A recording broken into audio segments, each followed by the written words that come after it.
Bismillahirrahmanirrahim. Alhamdulillahi rabbil alamin. Wassalatu wassalamu ala al-mabu'uthi rahmatan lil alamin. Nabiyina Muhammad wa ala alihi wa sahbihi wa man tabi'akum bi ihsanin ila yaumiddin. Amma ba'd.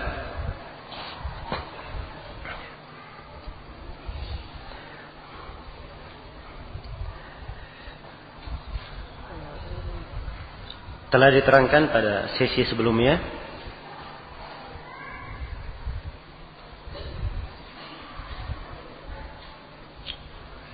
pendahuluan tentang pentingnya tema pembahasan kita mengenal sebab-sebab penyimpangan, bahwa dasarnya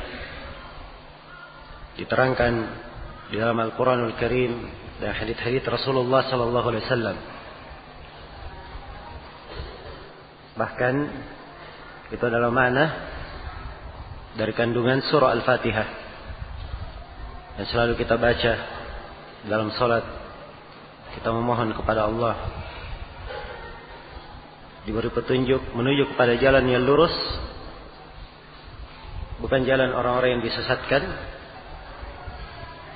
bukan jalan orang-orang yang dimurkahi terhadap mereka, bukan pula orang-orang yang disesatkan. Juga telah kita terangkan sebab yang pertama yang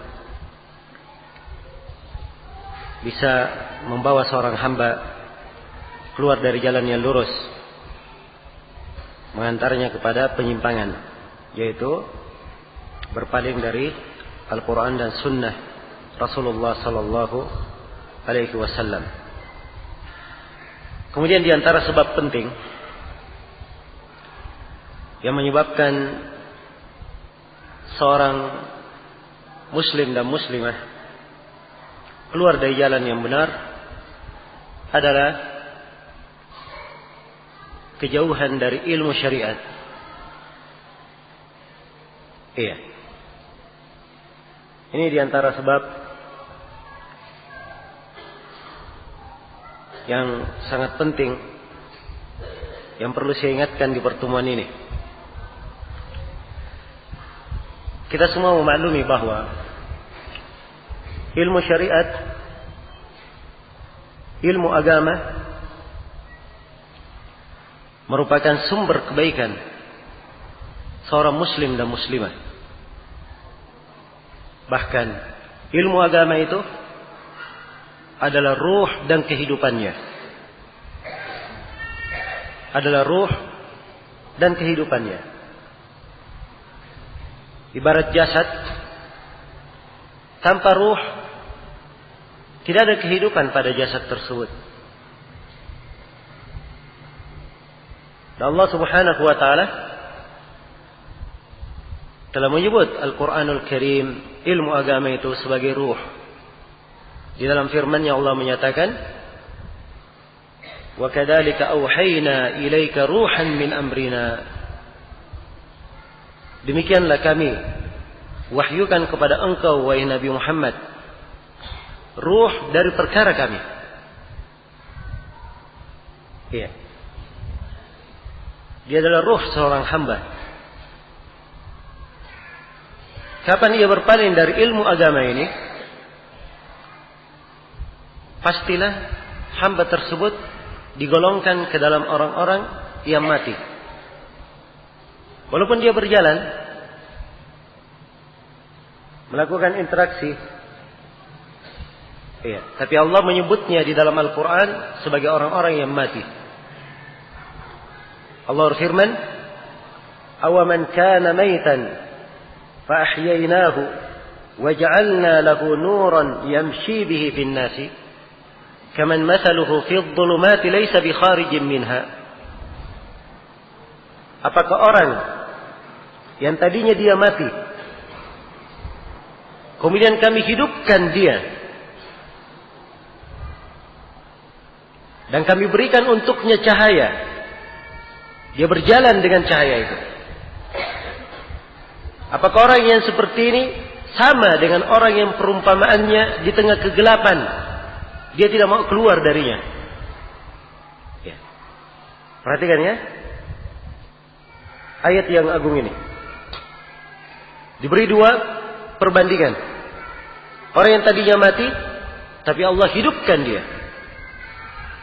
Ya. Tentunya mati di sini bukan dari kubur dihidupkan.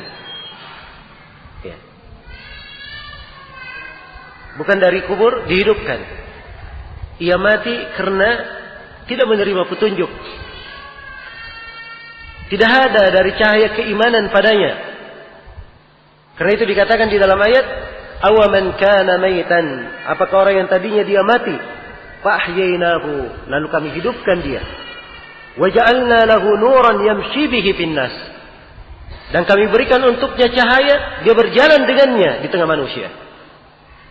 Cahaya ini adalah cahaya ilmu. Inilah yang menghidupkannya. Ya.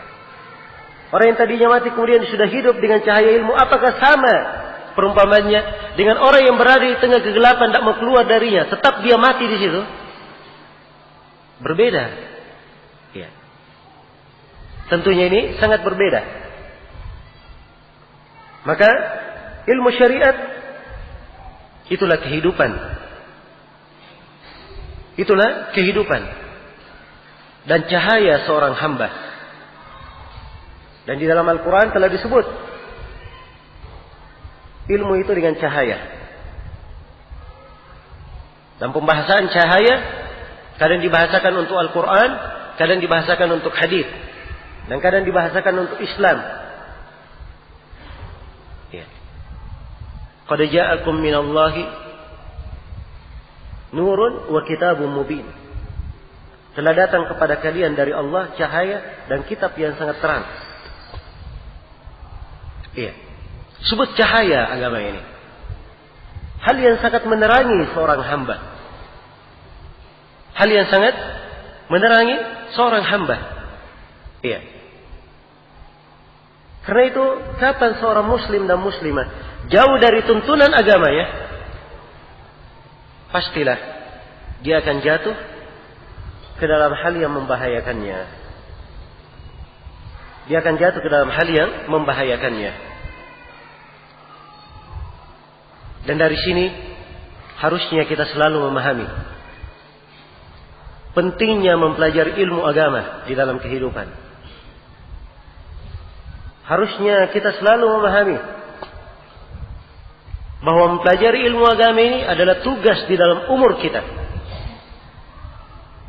Bukan sesaat atau 2 saat. Hari ini hanya hari ini dan hari besok. Sekali dalam sepekan. Ya. Di usia muda saja. Tapi ia adalah tugas dalam umur kehidupan kita. Sepanjang Allah masih memberikan nafas, sepanjang Allah masih memuliakan kita dengan umur, menuntut ilmu adalah suatu ibadah yang sangat agung. Jangan seorang menganggap bahwa ibadah itu hanya dia melakukan sholat rawatib.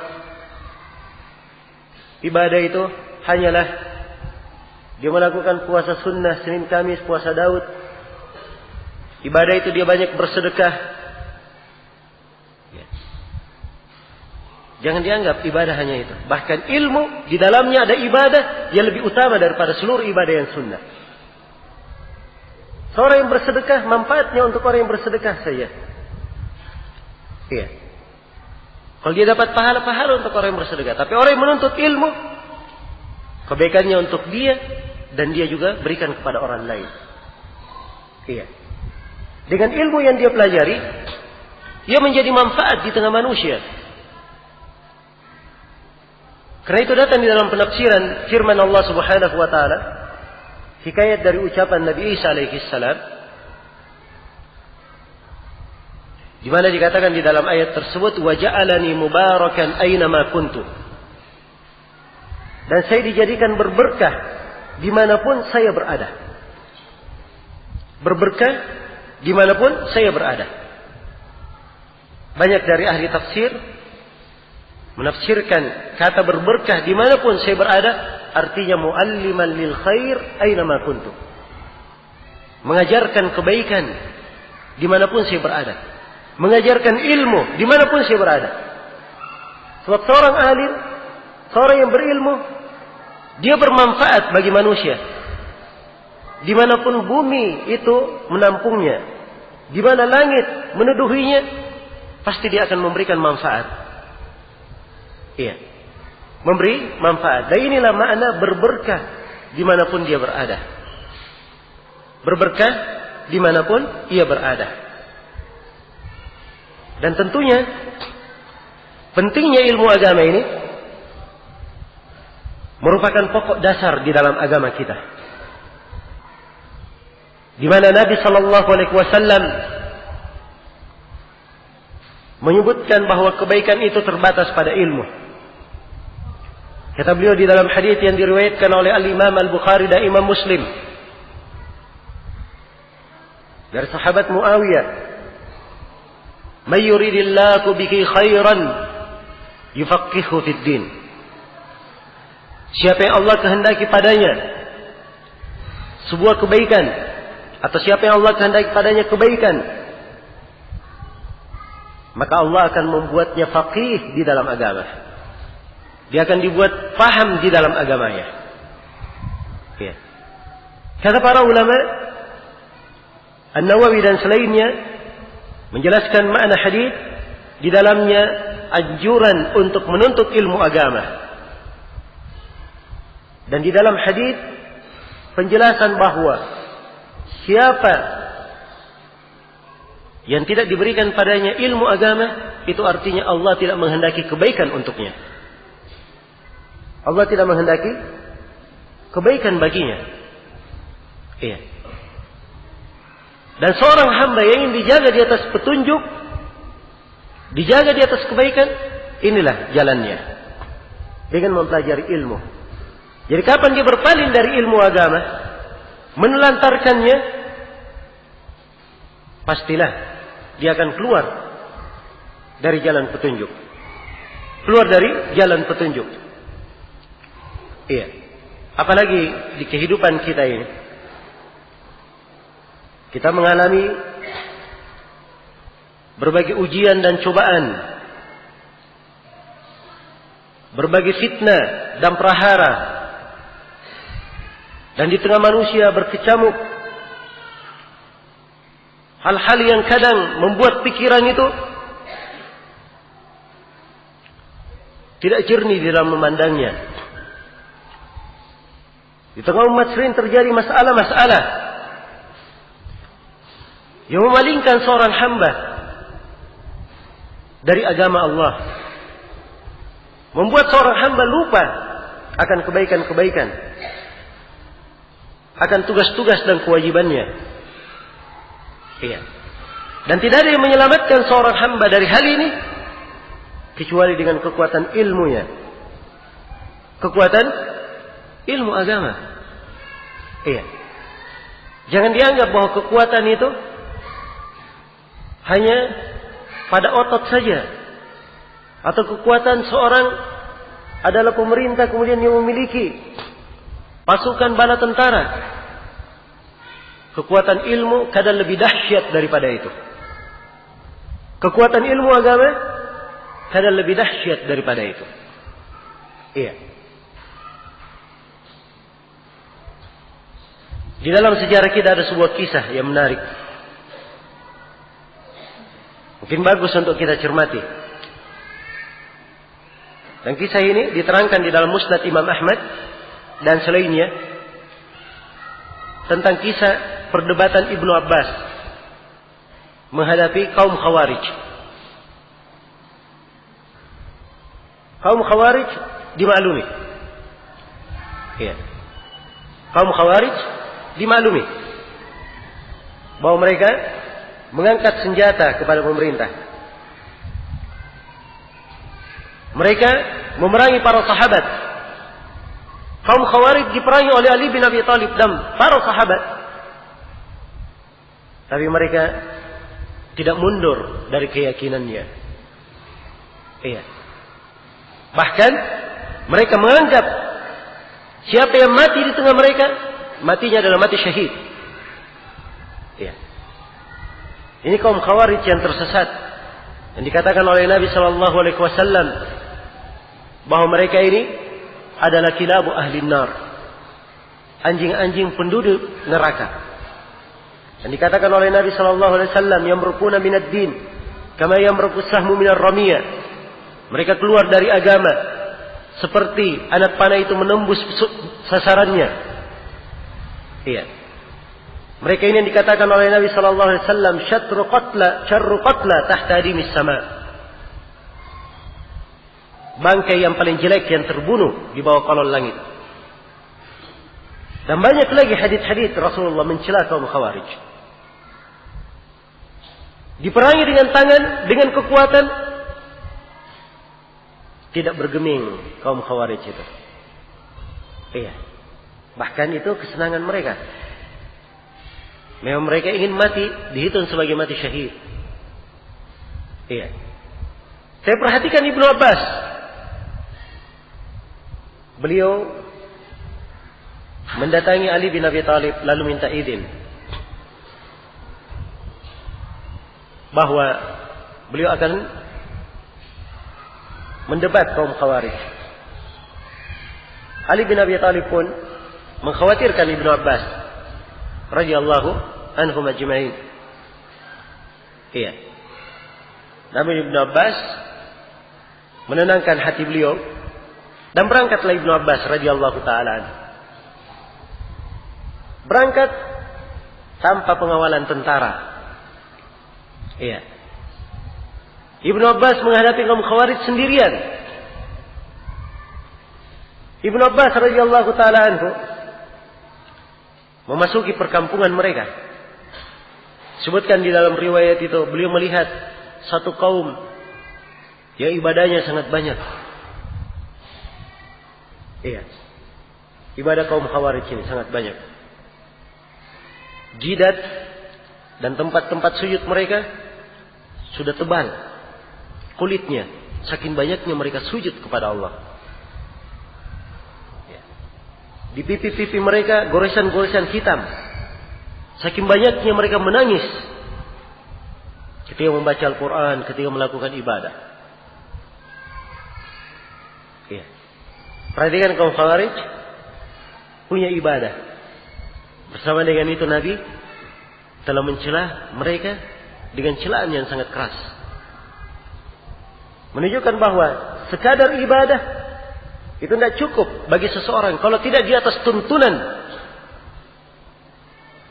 Al-Quran dan Sunnah Rasulullah Sallallahu Alaihi Wasallam. Ibnu Abbas pun mendebat mereka. Ya. Dan kisah perdebatannya panjang. Yang kesimpulannya Ibnu Abbas hanya membacakan kepada mereka ayat-ayat Al-Quran dan hadis dari Rasulullah Sallallahu Alaihi Wasallam. Rujuk dari kaum Khawarij ini, 4.000 orang. Sebagian riwayat rujuk dari mereka 2.000 orang. Perhatikan kekuatan ilmu. Kaum Khawarij dipelangi oleh para sahabat dengan pedang, tidak mempan. Didebat oleh Ibnu Abbas seorang diri. Rujuk dari mereka sekian banyak. Iya. Ini perhatikan dari kekuatan ilmu. Karena itu menurut Ibnu Al-Qayyim rahimahullah, penyebutan kata sultan di dalam Al-Quran itu diartikan kepada sultan bermakna kekuatan dengan ilmu. Kekuatan dengan ilmu diartikan sebagai hujjah, argumen. Iya. Walaupun ada beberapa ayat yang memang diperselisihkan. Apakah maknanya di situ kekuatan dengan ilmu atau kekuatan dengan tangan? Tapi secara global di dalam Al-Quranul Karim banyak ayat. Sultan, kekuasaan diartikan kekuasaan dengan ilmu, kekuatan dengan ilmu. Iya. Dan ini adalah hal yang menyelamatkan seorang hamba di dalam kehidupannya. Iya. Menyelamatkan dirinya. Ia pun di tengah keluarganya. Dengan ilmu agama akan bisa banyak menyelesaikan permasalahan. Iya. Dengan ilmu agama yang dia pelajari. Dan di tengah masyarakatnya juga dia bisa banyak menyelesaikan hal-hal yang membahayakan mereka. Jadi sekali lagi, kejauhan seorang hamba dari ilmu agama ini adalah hal yang membahayakannya. Hal yang sangat membahayakan. Iya. Karena itu dari kewajiban kita untuk perhatian terhadap ilmu agama. Dan harus diketahui bahwa ilmu agama itu atas setiap muslim dikatakan oleh Nabi, talabul ilm fariidatun ala kulli muslim. Menuntut ilmu adalah wajib atas setiap muslim. Ya. Maksudnya muslim dan muslimah. Dibahasakan oleh Nabi wajib.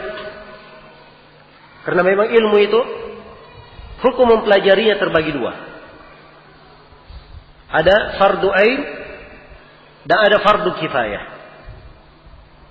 Iya. Dari ilmu agama ada yang sifatnya fardu ain untuk dipelajari. Kewajiban atas setiap hamba orang per orang untuk mempelajarinya. Tidak diberi udzur pada seseorang apabila dia tidak mengetahui ilmu ini. Iya. Dan ilmu yang kedua ada namanya fardu kifayah.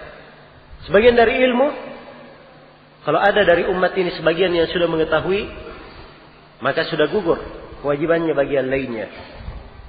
Iya. Gugur kewajiban bagian lainnya. Ini makna sabda Nabi sallallahu alaihi wasallam, talabul ilmi fariidatun ala kulli muslim. Menuntut ilmu itu adalah fariidah, kewajiban atas setiap muslim. Jadi ada ilmu yang sifatnya wajib ain kita mempelajarinya. Iya. Wajib ain untuk mempelajarinya. Tidak ada udzur bagi seseorang untuk tidak mengetahuinya. Kita semua tahu bahwa di kehidupan di alam kubur setiap hamba akan ditanya dan diuji oleh munkar dan nakir. 3 pertanyaan. Man rabbuka? Siapa Rabbmu yang kamu ibadahi? Wa ma dinuka? Apa agamamu? Wa man hadzal ladzi ursila ilaika? Dan siapa Rasul yang diutus kepadamu? 3 pertanyaan. Seorang mukmin akan menjawabnya dengan mudah. Karena memang dia mengimaninya, mempelajarinya. Ya. Tapi ada golongan yang lain disebutkan oleh Nabi. Seorang munafik, dalam sebuah riwayat, seorang yang ragu. Ya. Dalam sebuah riwayat, seorang yang kafir. Dia kalau ditanya 3 pertanyaan ini, dia menjawab apa? Hala adri sami'tu an-nasa yaquluna syai'an faqultuhu. Dia berkata, saya tidak tahu. Saya hanya mendengar manusia mengucapkan seperti itu, saya juga ikut mengucapkannya. Ya. Perhatikan. Jawaban pertanyaan itu bukan tidak pernah dia dengarkan. Dia pernah mendengarkannya. Tapi di alam kubur tidak memberi manfaat baginya. Dia tidak bisa mengucapkannya. Padahal dia pernah mendengarkannya. Kenapa? Sebab dia hanya mendengar saja, ikut-ikutan saja. Tidak mempelajarinya. Tidak meyakininya. Iya. Dan ini dari ilmu yang sifatnya wajib ain atas seseorang untuk mempelajarinya. Tiap kali munkar dan nakir bertanya kepada hamba ini, dan dia tidak menjawab, disebutkan di dalam riwayat, dia akan dipukul dengan mitrakah, dengan palu. Andai kata palu ini dipukulkan ke gunung Uhud, akan hancur gunung Uhud berkeping-keping. Iya. Karena itu, ilmu yang sifatnya wajib ain seperti ini, tidak boleh ditelantarkan. Dan ingat, tidak ada udzur bagi seorang muslim dan muslimah tidak mengetahuinya. Apalagi dia hidup di tengah kaum muslimin. Ada orang-orang yang bisa mengajarkan kepadanya ilmu itu. Ya. Dia bisa datang kepada guru-guru privat untuk mempelajarinya. Kenapa tidak bisa? Ya, tidak mungkin. Di alam kubur nanti dia berkata kepada munkar dan nakir, oh saya minta maaf munkar dan nakir, saya kemarin belum belajar. Ya. Tidak akan mungkin dia bisa minta udzur kepada munkar dan nakir di alam kubur. Maka ini adalah suatu hal yang hendaknya kita tanamkan di dalam jiwa. Iya. Kita ada kewajiban mengenal akidah kita. Keyakinan yang benar bagaimana mentauhidkan Allah Subhanahu wa taala. Kita ada kewajiban untuk meninggalkan segala bentuk kesyirikan. Kita wajib mempelajari apa itu tauhid, apa itu kesyirikan. Kita ada kewajiban ibadah. Salat 5 waktu. Salat itu dengan wudu. Iya. Ada kewajiban puasa di bulan Ramadan. Kalau dia punya harta, kewajiban dalam hartanya. Dia punya kemampuan, ada kewajiban untuk haji. Dia masuk dalam transaksi jual beli, ada kewajiban dia mempelajari fikih tentang jual beli. Agar supaya dia tidak berbuat kezaliman kepada manusia, tidak berbuat riba, tidak mengambil harta manusia tanpa hak. Dia wajib mengenal fikihnya. Iya. Karena itu kata Umar bin Khattab, jangan ada yang masuk di pasar kami orang yang tidak mengenal ilmu tentang riba. Orang yang tidak mengenal ilmu tentang riba. Jadi ilmu ini ada yang sifatnya wajib ain, dan ada yang sifatnya wajib kifayah. Ya. Ada yang sifatnya wajib kifayah. Dan seorang hamba apabila ia mengetahui nikmatnya ilmu agama, barulah dia merasakan apa sebenarnya yang dikatakan kehidupan itu. Iya. Dan itulah hakikat dari kebahagiaan. Hakikat dari kebahagiaan. Sebab seluruh dasar kebahagiaan itu dibangun di atas keimanan. Dan keimanan itu tidak akan muncul di dalam diri kecuali dengan ilmu pengetahuan. Dengan ilmu pengetahuan ada keyakinan. Ada ilmu pengetahuan yang menyebabkan dia beriman kepada Allah Subhanahu wa ta'ala. Iya. Allah telah berfirman, "Man 'amila salihan min dzakarin aw untha wa huwa mu'min, falanuhyiyannahu hayatan thayyibah wa lanajziyannahum ajrahum bi ahsani ma kanu ya'malun."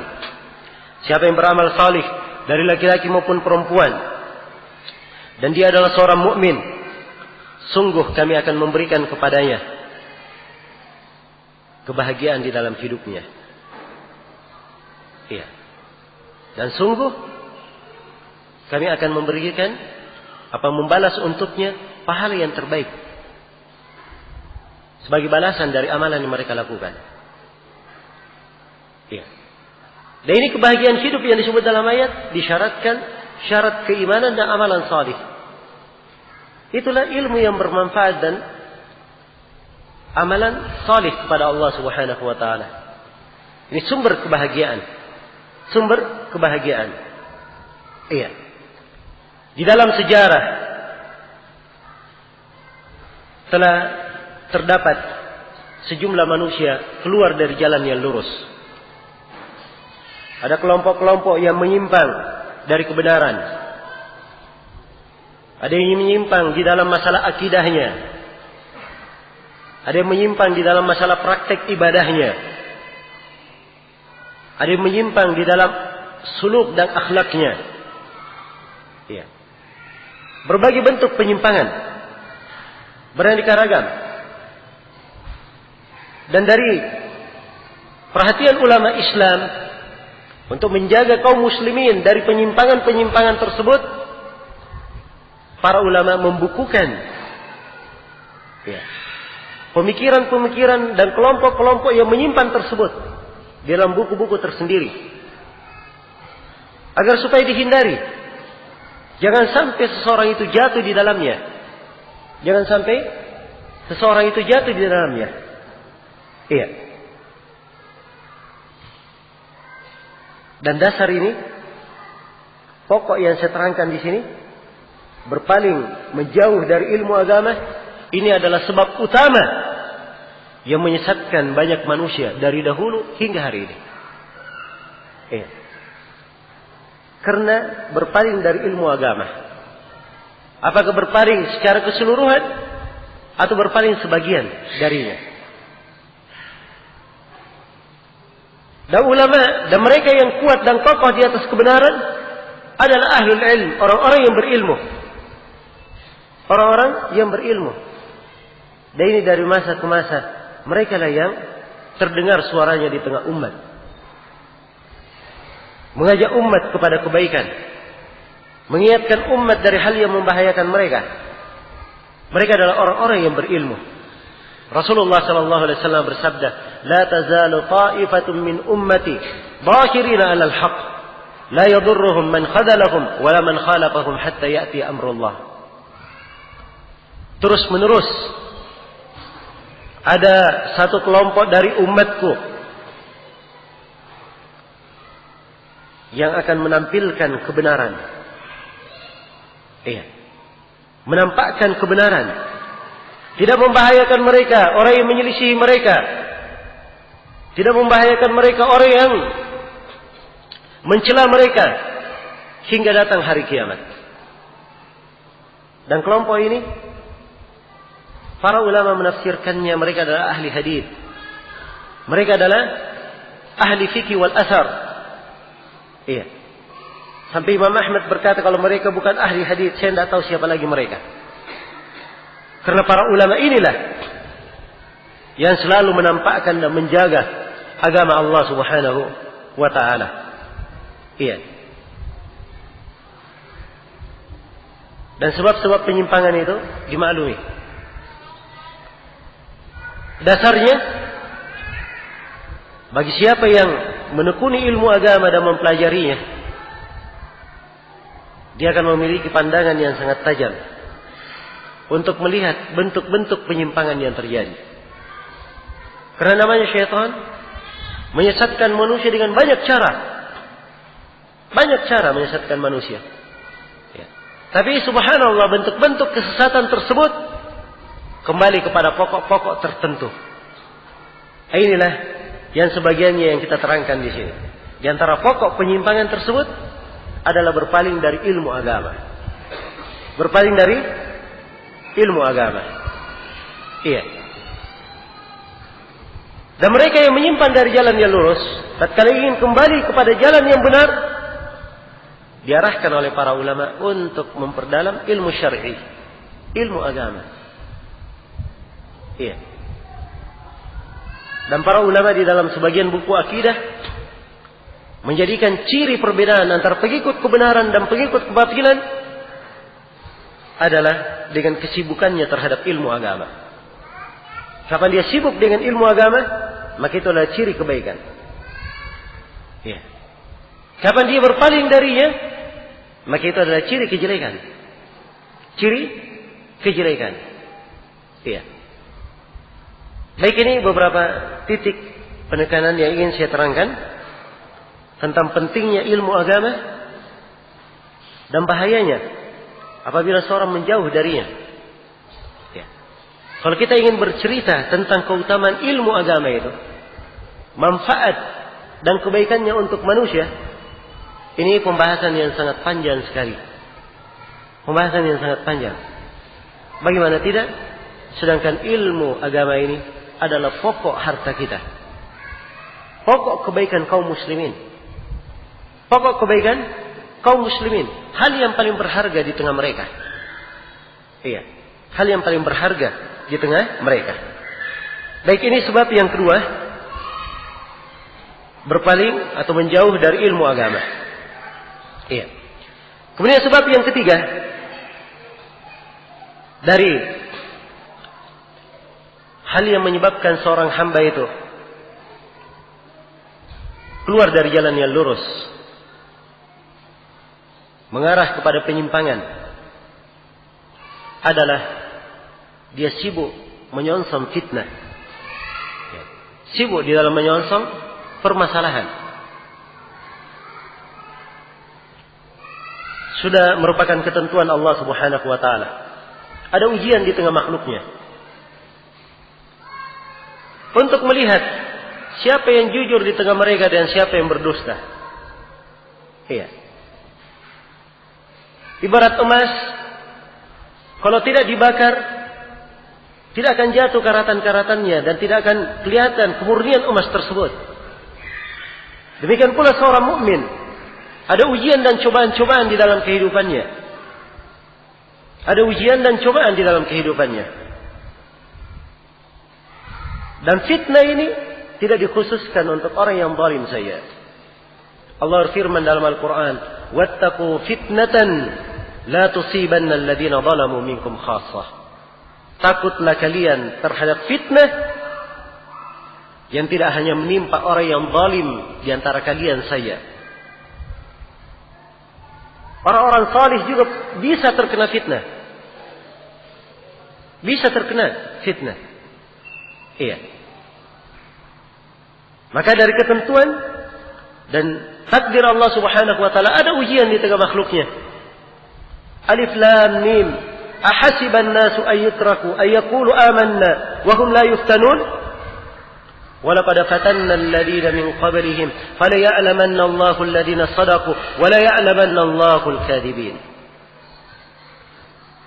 Alif Lam Mim. Apakah manusia menyangka bahwa mereka akan dibiarkan begitu saja berucap kami beriman, sedangkan mereka belum diuji? Iya. Sedangkan mereka belum diuji. Sungguh kami telah menguji orang-orang sebelum mereka, sehingga tampaklah siapa yang jujur dan siapa yang berdusta. Dengan ujian akan nampak al-khabith dan at-tayyib. Iya. Akan nampak yang mana yang baik dan yang mana yang jelek dengan ujian tersebut. Dan ujian-ujian ini tentunya adalah hal yang membahayakan seorang hamba kalau dia tidak berhasil menghindar darinya. Karena itu ingin saya tekankan di sini sebagai sebab yang ketiga dari sebab penyimpangan. Iya. Kegemaran menyongsong fitnah. Seakan-akan kalau terjadi sesuatu, ya, keributan dalam masalah apa saja, seakan-akan dia telah menjamin dirinya selamat dari kejelekan. Ini namanya orang yang gemar menyongsong fitnah. Dan sifat yang seperti ini bukan sifat yang dicontohkan di dalam Al-Quran. Bukan pula sifat yang dicontohkan dalam hadits Rasulullah sallallahu alaihi wasallam. Bukan pula sifat yang dicontohkan oleh para sahabat Rasulullah sallallahu alaihi wasallam. Iya. Dalam Al-Quran Allah telah berfirman, "Wattaqu fitnatan la tusibanna alladhina zalamu minkum khassah." Takutlah kalian, hati-hatilah kalian dari fitnah yang tidak hanya menimpa orang yang zalim di antara kalian secara khusus. Iya. Orang-orang yang salih pun bisa tertimpa. Sehingga di dalam hadits yang diriwayatkan oleh Imam Al-Bukhari dan Imam Muslim, Rasulullah sallallahu alaihi wasallam dihikayatkan oleh istrinya. Beliau bangun dalam keadaan panik. Beliau berkata, "La ilaha illallah. Wailul lil arab min asy-syarri qad iqtarab." Rasulullah bersabda, "La ilaha illallah." Celakalah orang-orang Arab dari kejelekan yang sudah mendekat. Kejelekan yang sudah mendekat. Nabi berkata, telah terbuka dari kurungan Ya'juj Ma'juj sebesar ini. Ya. Beliau berisyarat dengan dua jarinya. Ibu jari dan apa? Jari tengahnya. Ya. Isyarat 9 atau isyarat 10. Terbuka sedikit. Ya. Mulai Ya'juj dan Ma'juj ingin membukanya. Dan kalau Ya'juj dan Ma'juj sudah keluar, pasti terjadi kebinasaan. Istri Nabi bertanya kepada Rasulullah, "Ya Rasulullah, anuhlaku wa fina salihun?" Apakah kami akan dibinasakan sementara di tengah kami banyak orang-orang yang salih?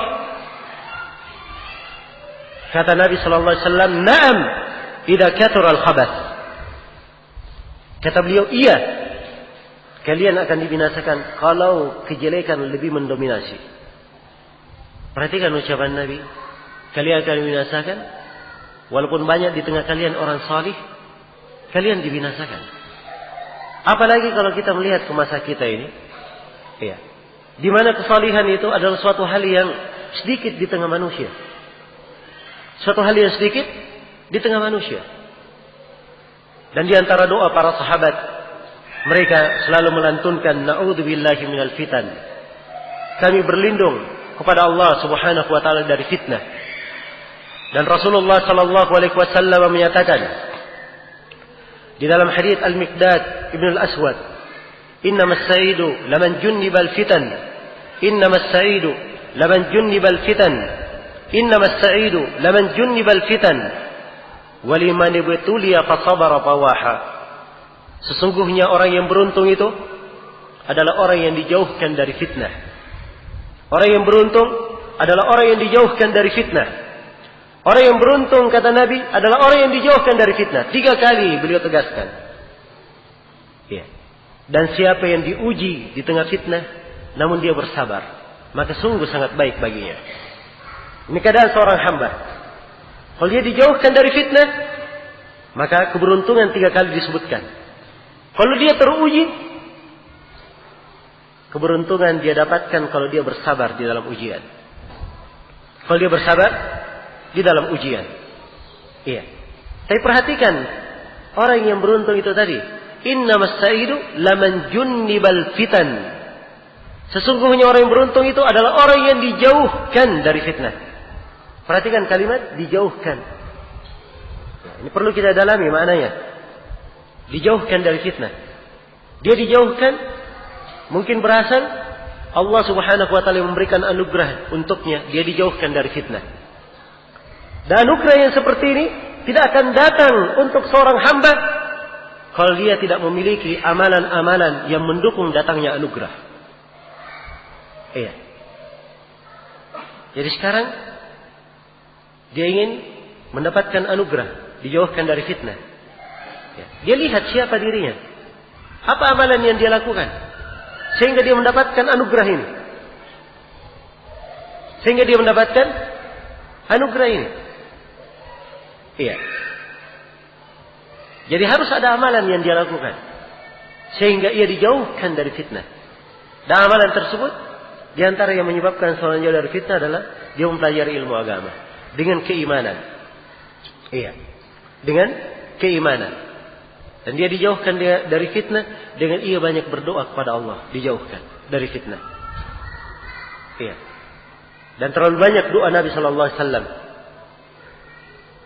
Beliau memohon perlindungan dari fitnah api neraka, dari fitnah dunia, dari fitnah perempuan, dari fitnah dajjal, dari fitnah alam kubur. Iya. Permohonan dari fitnah kehidupan, fitnah kematian. Permohonan dari fitnah hawa nafsu. Iya. Fitnah penyakit. Banyak sekali perlindungan-perlindungan dan doa-doa yang diajarkan oleh Nabi sallallahu alaihi wasallam. Iya. Jadi dengan berdoa ini seorang hamba bisa dijauhkan dari fitnah.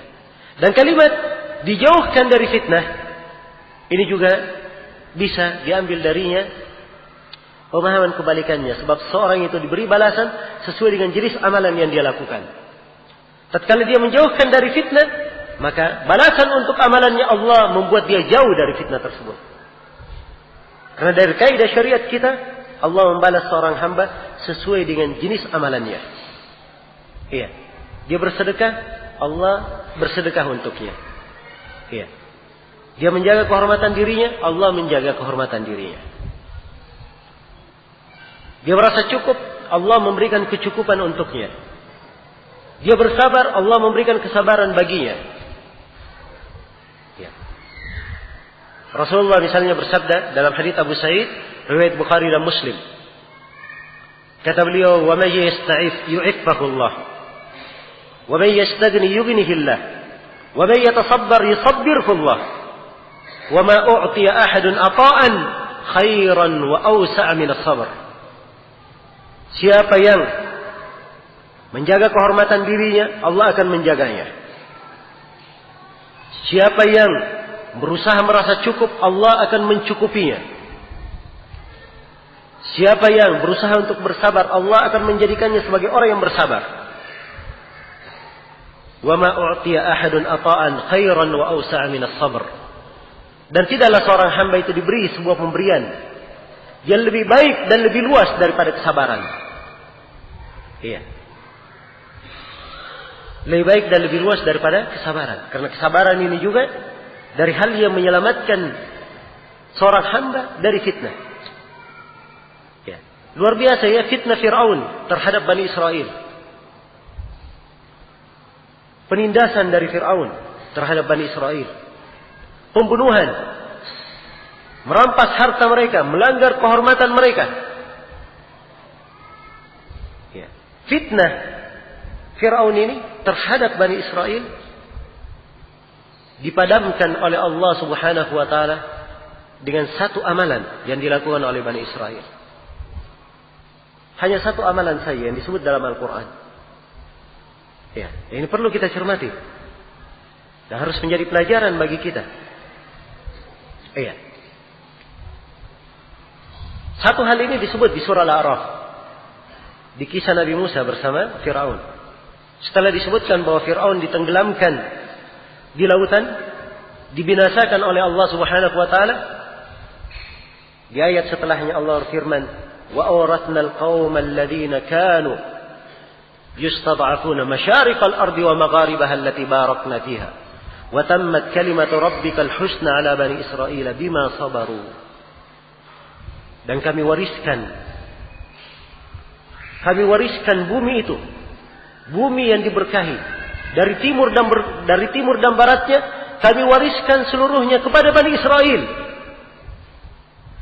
kepada kaum yang dulunya mereka tertindas di atas muka bumi. Perhatikan nikmat. Ya, tadinya ujian dan cobaan berubah menjadi nikmat terhadap Bani Israel. Kenapa nikmat ini turun? Allah terangkan, wa tammat kalimatu rabbikal husna 'ala bani Israil, dan selamatlah dan sempurna kalimat Rabbmu yang maha baik terhadap Bani Israel bima sabaru, karena kesabaran mereka. Hanya satu hal yang menyelamatkan mereka, menghindarkan mereka dari fitnah Fir'aun, dengan kesabaran. Dengan kesabaran. Iya. Karena itu tatkala Nabi bersabda, "Wa may yatasabbar yusabbirhu Allah, wa ma u'tiya ahadun ata'an khairan wa awsa min as-sabr." Siapa yang berusaha untuk bersabar, Allah akan menjadikannya sebagai orang yang bersabar. Dan tidaklah seorang hamba itu diberi sebuah pemberian yang lebih baik dan lebih luas daripada kesabaran. Iya. Lebih baik dan lebih luas daripada kesabaran. Maka dari hadis yang saya bacakan tadi, tampak bahwa seorang hamba itu menerima pahala sesuai dengan jenis amalan yang dia lakukan. Kalau amalannya dia bersabar, Allah akan memberikan kesabaran untuknya. Kalau dari amalannya dia menjaga kehormatan dirinya, Allah akan menjaga kehormatan dirinya. Kalau dari amalannya dia merasa cukup, Allah akan mencukupinya. Demikian pula kalau dari amalan hamba tersebut dia menjauh dari fitnah, Allah akan menjauhkannya dari fitnah. Inilah makna innamas sa'idu laman junnibal fitan. Sesungguhnya orang yang beruntung itu adalah orang yang dijauhkan dari fitnah. Dijauhkan dari fitnah. Tapi yang menjadi masalah adalah orang yang gemar menyongsong fitnah. Ini sebab kebinasaan. Iya. Ini sebab kehancuran. Dan Nabi SAW telah mengingatkan hal ini. Dalam hadits Abu Hurairah diriwayatkan oleh Al-Imam Muslim, ya, Rasulullah SAW bersabda, "Satakunu fitanun." Akan terjadi fitnah-fitnah. Al-qa'idu fiha khairun minal qa'im. Orang yang duduk di tengah fitnah ini lebih baik daripada orang yang berdiri. Wal qa'imu fiha khairun minal mashi. Orang yang berdiri itu lebih baik daripada orang yang berjalan. Wal mashi fiha khairun minas sa'i. Orang yang berjalan lebih baik daripada orang yang berlari. Iya. Kemudian kata Nabi sallallahu alaihi wasallam, "Faman istashrafa laha yastashrifku." Barang siapa yang menadahkan kepalanya di fitnah ini, menyongsong fitnah ini, maka fitnah tersebut akan segera menyambutnya. Iya. Akan segera menyambutnya. Kemudian Nabi ingatkan, "Faman wajada malja'an aw maladan faly'ud bih." Siapa yang mendapatkan tempat berlindung, maka hendaknya dia berlindung dari tempat tersebut. Di tempat tersebut. Perhatikan dari anjuran Nabi sallallahu alaihi wasallam untuk seorang hamba. Dia menjaga dirinya dari segala fitnah. Iya. Jangan dia jadikan dirinya sebagai orang yang tiap kali datang fitnah, dia ikut di dalamnya. Dia ikut di dalamnya. Ya. Dan ini adalah sifat orang-orang yang tidak berpengetahuan. Sifat orang-orang yang tidak berpengetahuan. Karena itu, kata Ali bin Abi Thalib radhiyallahu taala anhu di dalam wasiat beliau yang masyhur, "An-nasu thalatha." Manusia itu ada 3 golongan. Yang pertama, alimun rabbani, seorang alim, pendidik yang bijaksana. Dia bijaksana karena dia berilmu dan beramal dengan ilmunya. Punya hikmah. Ya. Dia mengajarkan ilmu yang kecil sebelum ilmu yang besar. Golongan yang kedua, kata Ali bin Abi Thalib, muta'allimun ala sabili najah. Seorang yang belajar di atas jalan keselamatan. Dan golongan yang ketiga, ya, hamajun ra'a atba'u kulli na'iq, adalah orang-orang jelata yang rendahan, pengikut setiap teriakan. Iya. Perhatikan bahasa beliau ya. Hamaj ini tiap kali ada keributan dia ada di situ. Ada kerusuhan dia ada di situ. Tiap kali ada yang berteriak dia ikut di belakangnya. Atba' kulli naik. Siapa saja yang berteriak dia ada di belakang. Iya. Yamiluna ma'a kulli rih. Dia condong bersama setiap angin yang berhembus. Iya. Ada angin dari barat, dia ikut ke timur. Ada angin dari selatan, dia ikut ke utara. Iya. Ini atba' kulli na'ik. Mereka hanya mengikut setiap orang yang menyeru, berteriak. Iya. Ini 3 golongan dari manusia. Dan golongan yang baik adalah yang pertama dan yang kedua. Ya. Karena itu Ali bin Abi Thalib mencela golongan yang ketiga dan beliau terangkan tentang hal tersebut. Iya. Beliau jelaskan setelahnya keutamaan ilmu di atas harta. Karena golongan yang pertama dan kedua semuanya disifatkan dengan ilmu. Yang pertama adalah seorang alim, yang kedua adalah seorang penuntut ilmu. Karena itu beliau terangkan tentang sifat dan kebaikan ilmu itu di atas harta. Iya. Dan ini wasiat Ali bin Abi Thalib ini wasiat yang indah. Banyak pelajaran di dalamnya. Dan makna yang ingin saya tekankan di sini, ya, di pembahasan kita adalah keberadaan seorang hamba. Ya, dia jangan gemar menyongsong fitnah. Jangan gemar menyongsong fitnah. Dan perlu saya ingatkan ya, kata fitnah itu lebih luas dan lebih umum. Banyak cakupannya. Iya. Ada fitnah perempuan. Ada fitnah harta. Iya. Kata Nabi, wattaqu fitnatan nisa. Takutlah kalian, hati-hati kalian dari fitnah perempuan. Ada fitnah harta. Kata Nabi SAW, likulli ummatin fitnah. Wa fitnatu ummati al-mal. Setiap umat ada fitnahnya dan fitnah umatku adalah harta. Iya. Ada fitnah keluarga. Istri-istri, anak-anak. Innama amwalukum wa auladukum fitnah. Sesungguhnya harta-harta kalian dan anak-anak kalian adalah fitnah. Iya. Dan ada fitnah di dalam agama seorang hamba.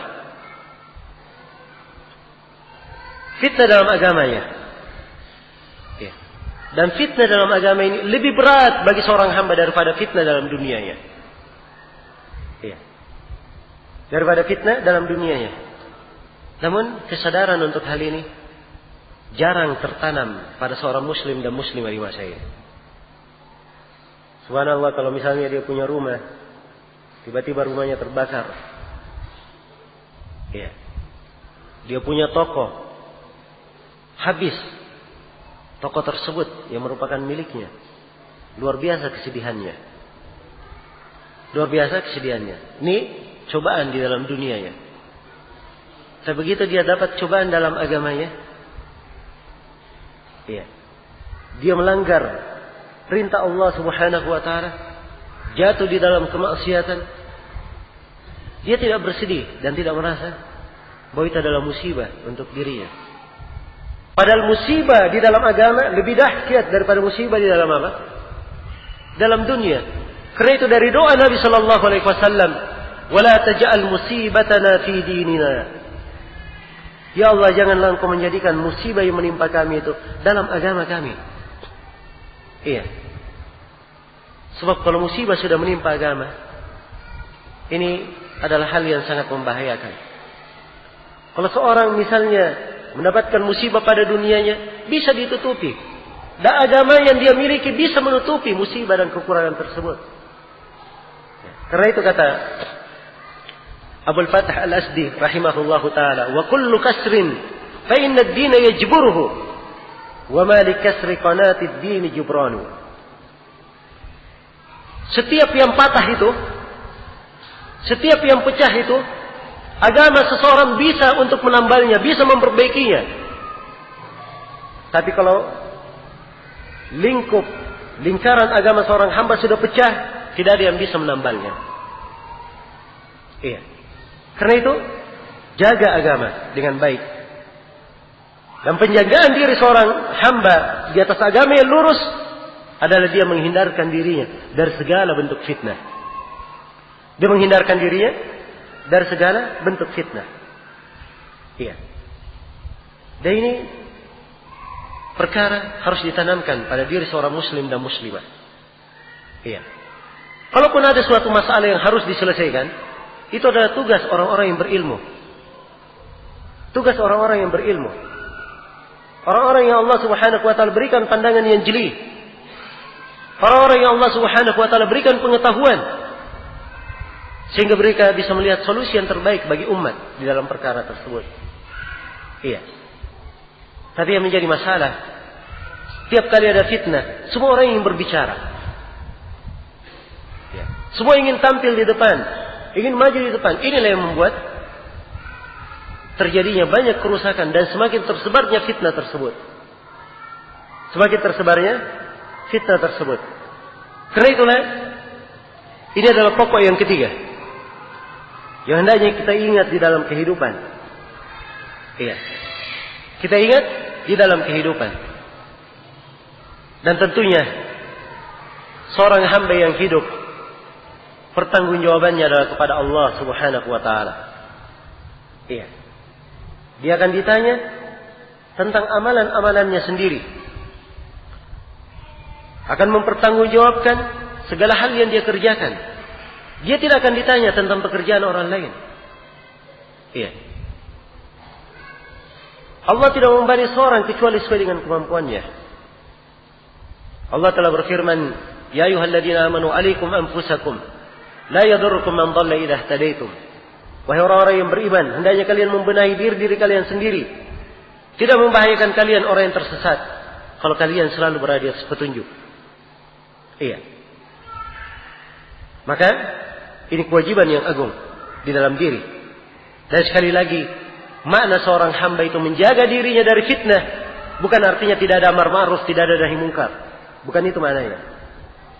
Namun amar ma'ruf dan nahi mungkar itu adalah ibadah yang agung. Harus dipenuhi syarat-syaratnya. Harus dipenuhi ketentuan-ketentuannya. Orang-orang yang menegakkannya juga adalah orang-orang yang memenuhi syarat-syaratnya dan ketentuan. Iya. Tapi kewajiban umum dan dasar pokok ini adalah hal yang disepakati. seorang hamba menghindarkan dirinya dari segala bentuk fitnah. Menghindarkan dirinya dari segala bentuk fitnah. Iya. Kemudian di antara hal yang ingin saya terangkan di pertemuan ini sebagai dasar pijakan bagi seorang hamba, jangan sampai ia jatuh di dalam penyimpangan. Saya ingin mengingatkan dengan sebuah hadis dari Rasulullah sallallahu alaihi wasallam. Hadisnya diriwayatkan oleh beberapa orang sahabat. Salah satu riwayatnya adalah dari sahabat Ka'ab bin Malik. Diriwayatkan oleh Imam Ahmad, At-Tirmidzi dan An-Nasa'i. Rasulullah sallallahu alaihi wasallam bersabda,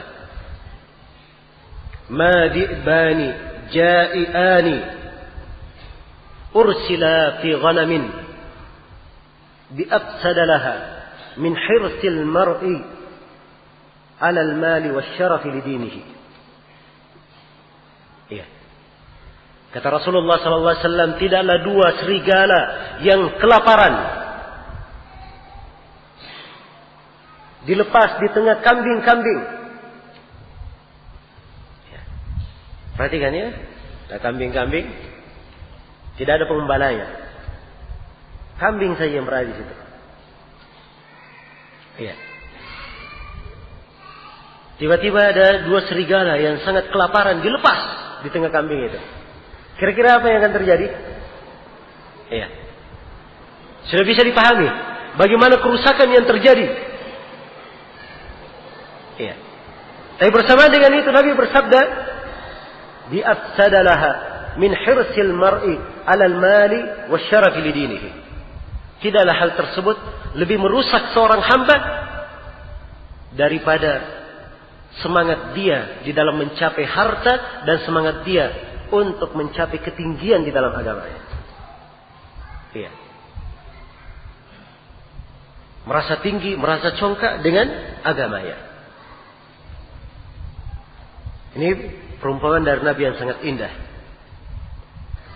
Dan penggambaran bagaimana semangat seorang hamba untuk mendapatkan harta dan bagaimana semangat seorang itu untuk meninggikan dirinya, menyanjung dirinya walaupun dengan nama agama, itu lebih merusak seorang hamba daripada dua serigala kelaparan itu tadi merusak di tengah kambing-kambing yang tidak ada pengembalanya.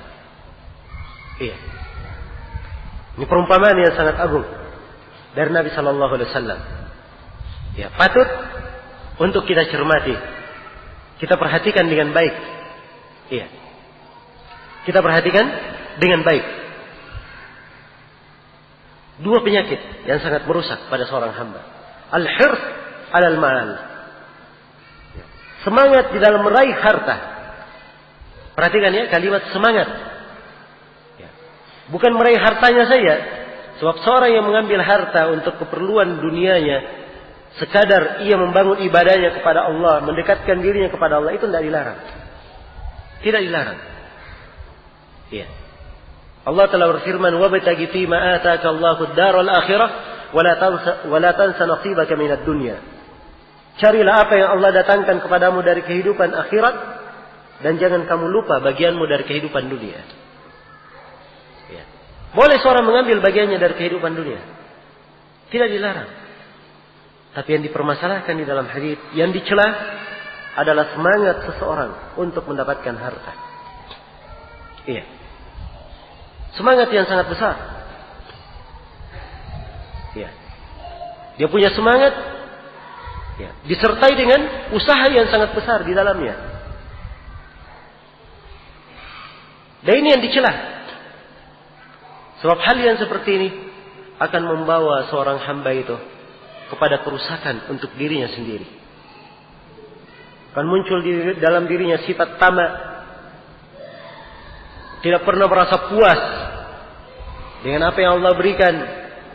Tidak ada qanaah. Iya. Dan dia akan selalu mengejar sesuatu. Untuk meraih sesuatu itu, mendapatkannya. Walaupun dengan cara yang tidak dihalalkan. dengan hal-hal yang tidak disyariatkan. Semangat yang seperti ini yang membahayakan. Karena itu di sebuah hadis di riwayat Muslim, Nabi bersabda, "Wattaqus syuhha, fa inna syuhha fa innahu hamalakum ala an yasfaku dima'akum wa yastahillu maharimahum." Hati-hati kalian dari asyuh. Asyuh ini, kalau orang Indonesia membahasakannya kekikiran yang sangat kikir. Ya, tapi kalau didefinisinya seperti yang disebut oleh Ibnu Rajab rahimahullah, bahwa asyuh artinya seorang itu semangat untuk mendapatkan harta tanpa melihat dari mana dia dapatkan. Walaupun dia dapatkan dari jalur yang tidak benar. Iya. Sesungguhnya asyuh ini telah membuat mereka menumpahkan darah antara sesama mereka, menghalalkan kehormatan di tengah mereka. Menghalalkan kehormatan di tengah mereka. Iya. Demikian makna hadis Rasulullah SAW dalam riwayat Muslim. Karena itu harus diketahui bahwa harta ini, iya, bagi seorang hamba itu adalah ujian, fitnah. Dan ingat tadi saya sudah bacakan hadits Rasulullah SAW dari sahabat Ka'ab bin Iyad. Likulli ummatin fitnah wa fitnatu ummati al-mal. Setiap umat itu ada fitnahnya dan fitnah umatku adalah harta. Ya. Dan Nabi SAW bersabda, "Lau anna li bani Adam wadiyain min dhahab, labataga ilaihi ma thalitha." Andai kata anak Adam itu memiliki 2 lembah berisi emas, dia akan mencari lembah yang ketiga. Masya Allah, lembahnya sudah banyak. Ya. Sudah punya 2 lembah berisi emas, apalagi kurangnya. Tapi bersamaan dengan itu, dia masih mencari lembah yang ketiga. Dan Rasulullah menyebutkan tidak ada yang bisa menyumbat mulutnya kecuali tanah di kuburan nanti. Iya. Jadi peringatan dari Rasulullah SAW. Karena di hadits lain beliau bersabda, "Yatba'ul mayyit thalatha." Orang yang mati itu diikuti oleh 3. Yatba'uhu ahluhu wa maluhu wa amaluhu. Ya.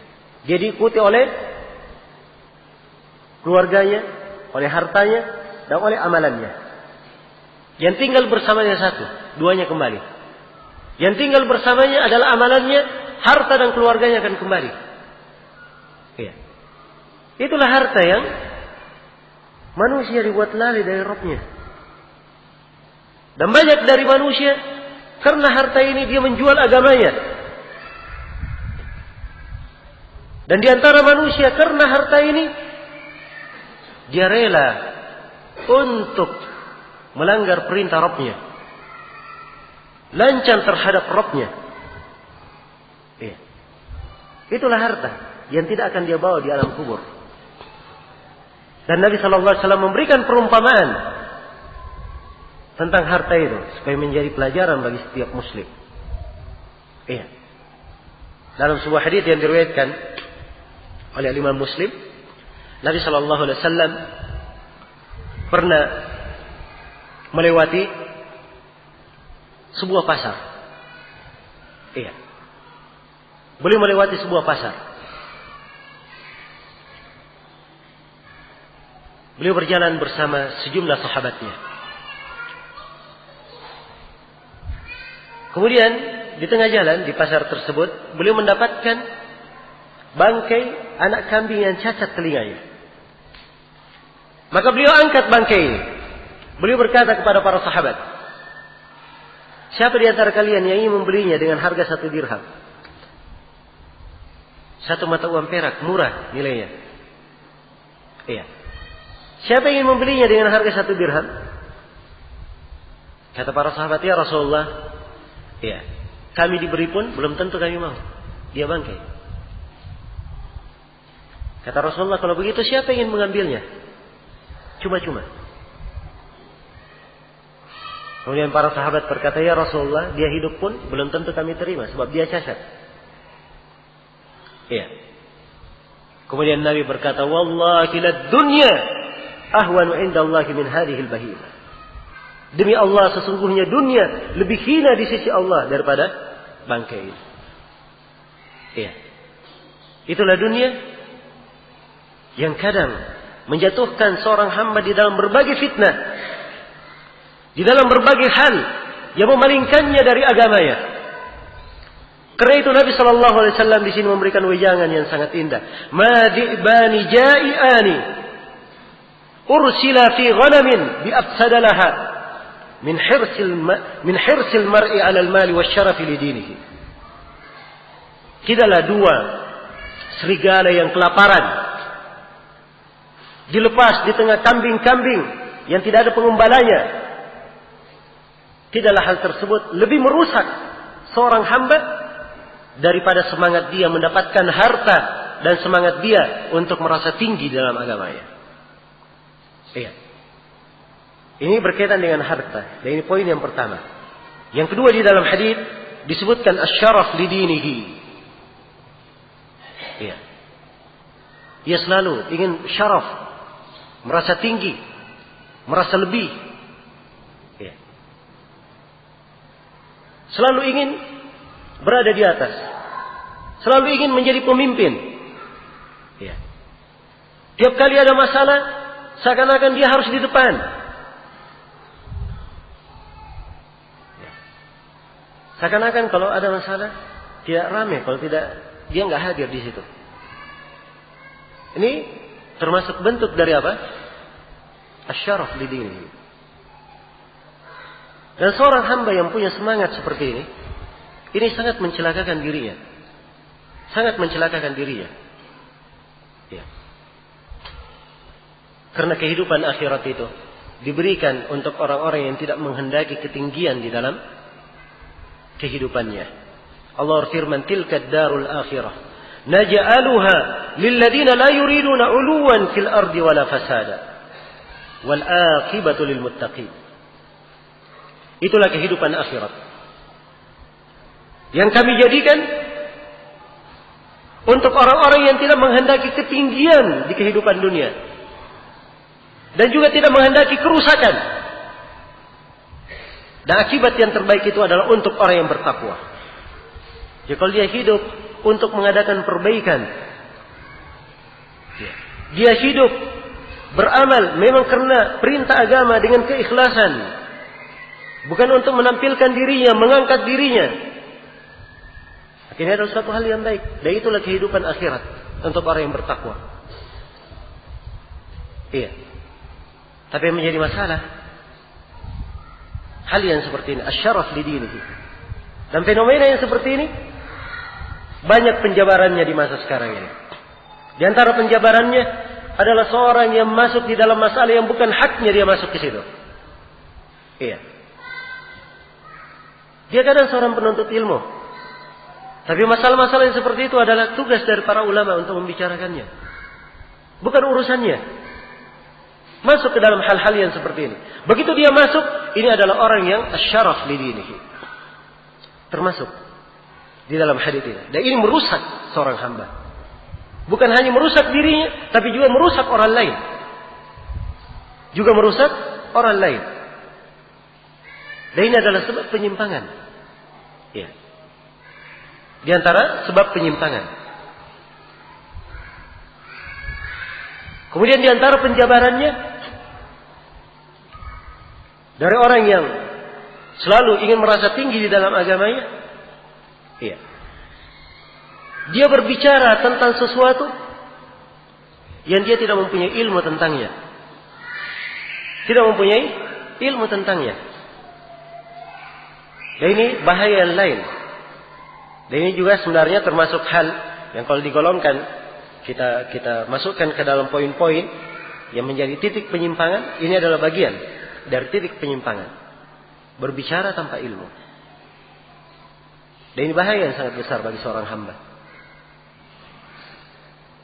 Itu adalah bahaya yang sangat besar. Bahkan dia adalah dosa. Menurut Ibnul Qayyim, dosa yang paling besar. Karena kesyirikan itu muncul Di antara sebabnya adalah karena berbicara atas nama Allah tanpa ilmu. Iya. Wa an taqulu 'ala Allahi ma la ta'lamun. Kalian berucap atas nama Allah tanpa ilmu pengetahuan. Dan Allah Subhanahu wa taala berfirman, "Wa la taqfu ma laysa laka bihi 'ilm. Inna as-sam'a wal basara wal fu'ad kullu ulaik kana anhu mas'ula." Jangan kalian berhenti di atas suatu perkara yang kalian tidak punya ilmu tentangnya. Sesungguhnya pendengaran, penglihatan dan mata hati semuanya akan dimintai pertanggungjawaban. Dimintai pertanggungjawaban. Iya. Ini di antara bentuk bagaimana seorang hamba itu dikatakan dia ingin tinggi ya dengan agamanya. Dan di dalam hadis yang saya bacakan tadi terdapat celaan bagi orang yang semangat untuk mendapatkan harta dan juga terdapat celaan bagi orang yang semangat untuk mendapatkan kekuasaan dan mendapatkan kepemimpinan.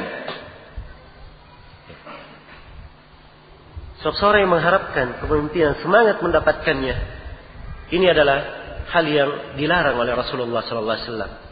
Karena itu beliau berkata, "Ya Abdurrahman ibn Samurah, la tas'alil imarah." Wahai Abdurrahman bin Samurah, jangan kamu meminta kepemimpinan. Fa innaka in utitaha ukilka ilaiha.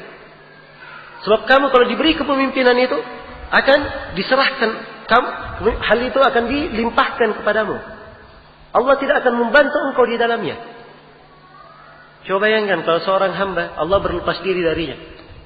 Hah? Ada kebaikan padanya? Pasti tidak ada kebaikan.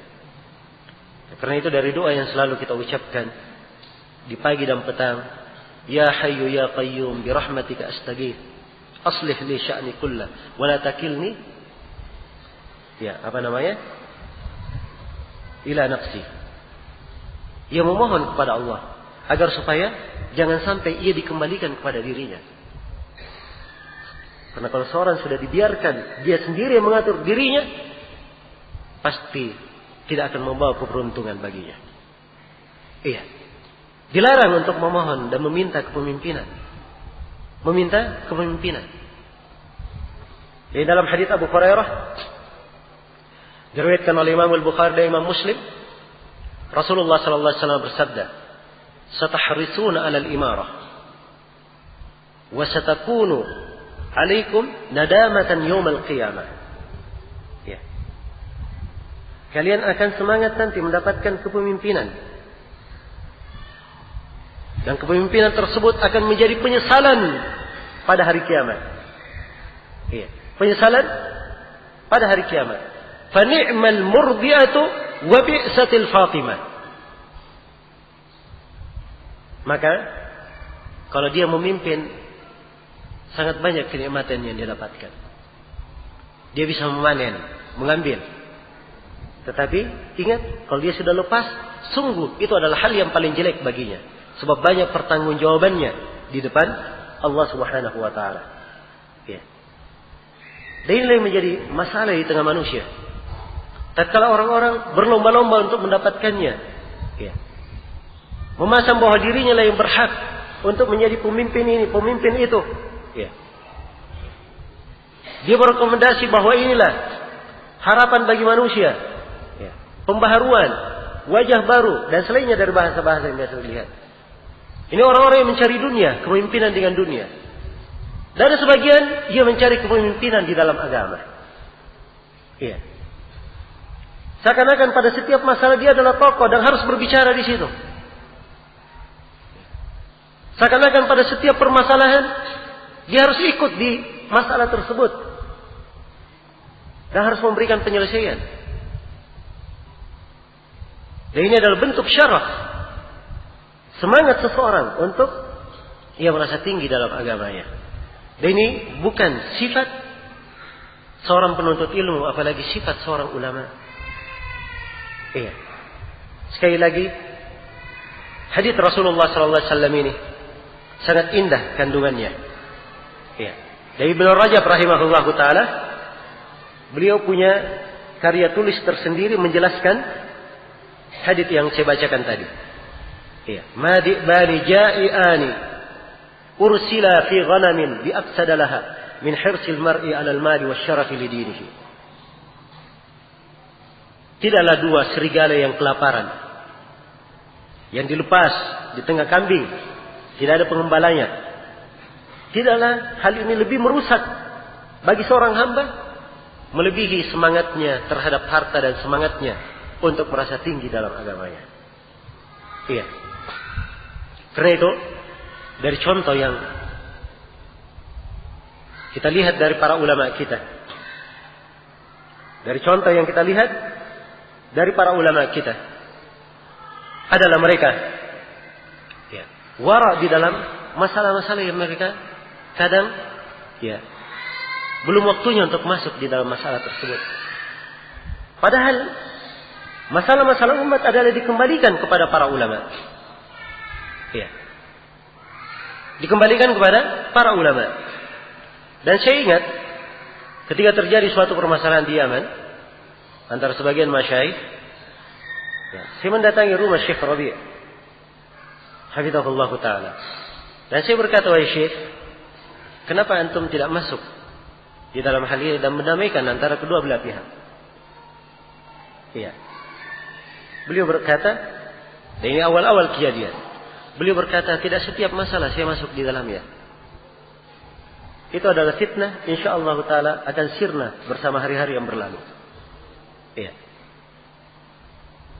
Dan perhatikan sifat orang-orang yang berilmu dalam menyikapi fitnah.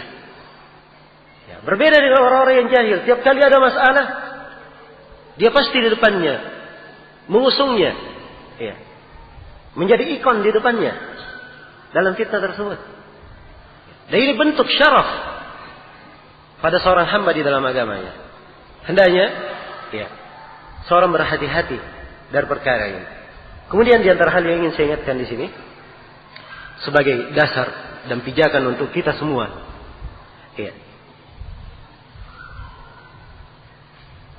agar supaya kita jangan jatuh di dalam pintu kesesatan, saya ingin mengangkat sebuah hadits yang agung, doa yang diajarkan oleh Nabi Sallallahu Alaihi Wasallam. Dan di dalam kandungan doa ini terdapat penyebutan sebab-sebab yang menyelamatkan seorang hamba dari kesesatan. Dan bisa dipahami dari doa, siapa yang menyelisihi sebab-sebab itu, dia pasti jatuh di dalam kesesatan. Dan ini sangat berkaitan dengan tema pembahasan kita.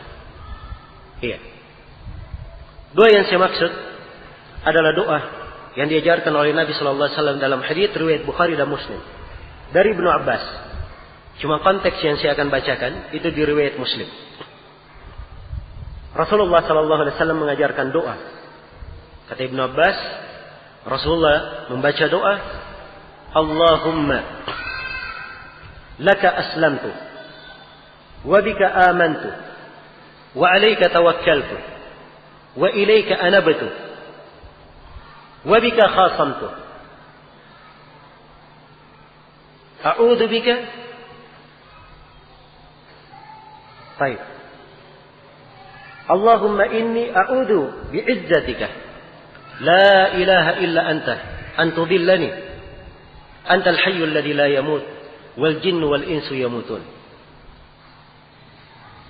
Ini doa diajarkan oleh Nabi kepada siapa? Kepada Ibnu Abbas. Dan Ibnu Abbas menceritakannya dari Nabi Sallallahu Alaihi Wasallam. Doa yang sangat indah. Ya Allah, kepadamu lah saya berislam, kepadamu lah saya beriman, terhadapmu lah saya bertawakal, dan kepadamu lah saya kembali, dan karenamu lah saya berkhusumah, melakukan perdebatan, melakukan permusuhan. Ya Allah, saya berlindung dengan kebesaran-Mu. Tidak ada yang berhak diibadahi kecuali Engkau. Saya berlindung jangan sampai Engkau menyesatkanku. Engkau adalah yang maha hidup. yang tidak akan pernah mati. Adapun jin dan manusia semuanya akan mati. Ya. Itu arti ya dari doa yang saya bacakan tadi. Ya, baik, tidak apa-apa saya ulangi. Dan ini bagus untuk dihafalkan. Allahumma laka aslamtu wa bika amantu wa alayka tawakkaltu wa ilayka anabtu wa bika khasamtu. Allahumma inni a'udzu bi'izzatika la ilaha illa anta an tudillani. Antal hayyul ladzi la yamut wal jinnu wal insu yamutun. Ya. Di dalam kandungan doa ini kita perhatikan dengan seksama inti dari doa seorang memohon kepada Allah jangan sampai Allah menyesatkannya. Jangan sampai Allah menyesatkannya. Namun doa ini dimulai dengan penyebutan amalan-amalan salih. Ya. Karena dari sebab terkabulkannya doa, seorang bertawassul kepada Allah Subhanahu wa taala dengan apa? Amalan-amalan salihnya. Iya. Dan amalan-amalan salih yang disebut di sini diikutkan di dalam doa dengan maksud agar supaya ia dipalingkan dari kesesatan.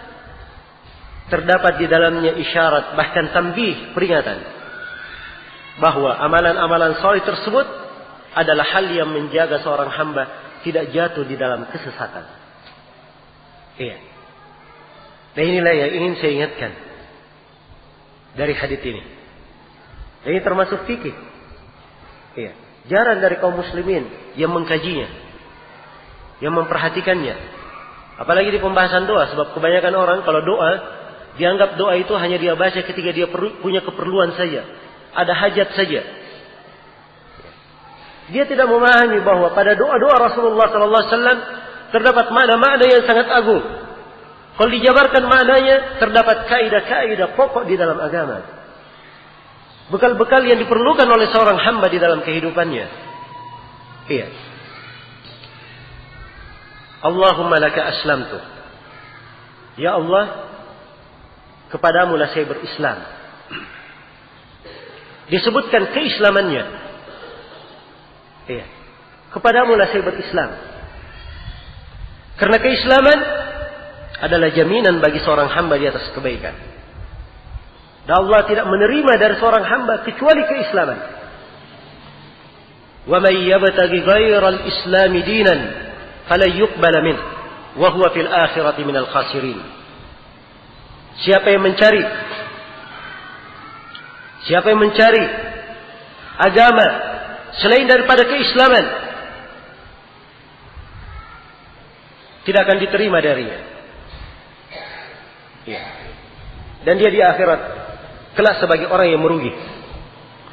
Keislaman yang dimaksud di dalam ayat di sini adalah dua hal. Keislaman yang pertama, dia mencari tuntunan atau dia mencari agama selain dari agama Islam. Iya. Tidak akan diterima darinya. Karena tidak ada agama yang diterima oleh Allah kecuali agama Islam. Mana yang kedua dari ayat? Wa may yabtaghi ghairal islami dinan, siapa yang mencari amalan yang tidak ada tuntunannya di dalam Islam, tidak akan diterima darinya. Dan ini ayat menunjukkan tercelanya bid'ah dengan makna yang kedua ini. Iya.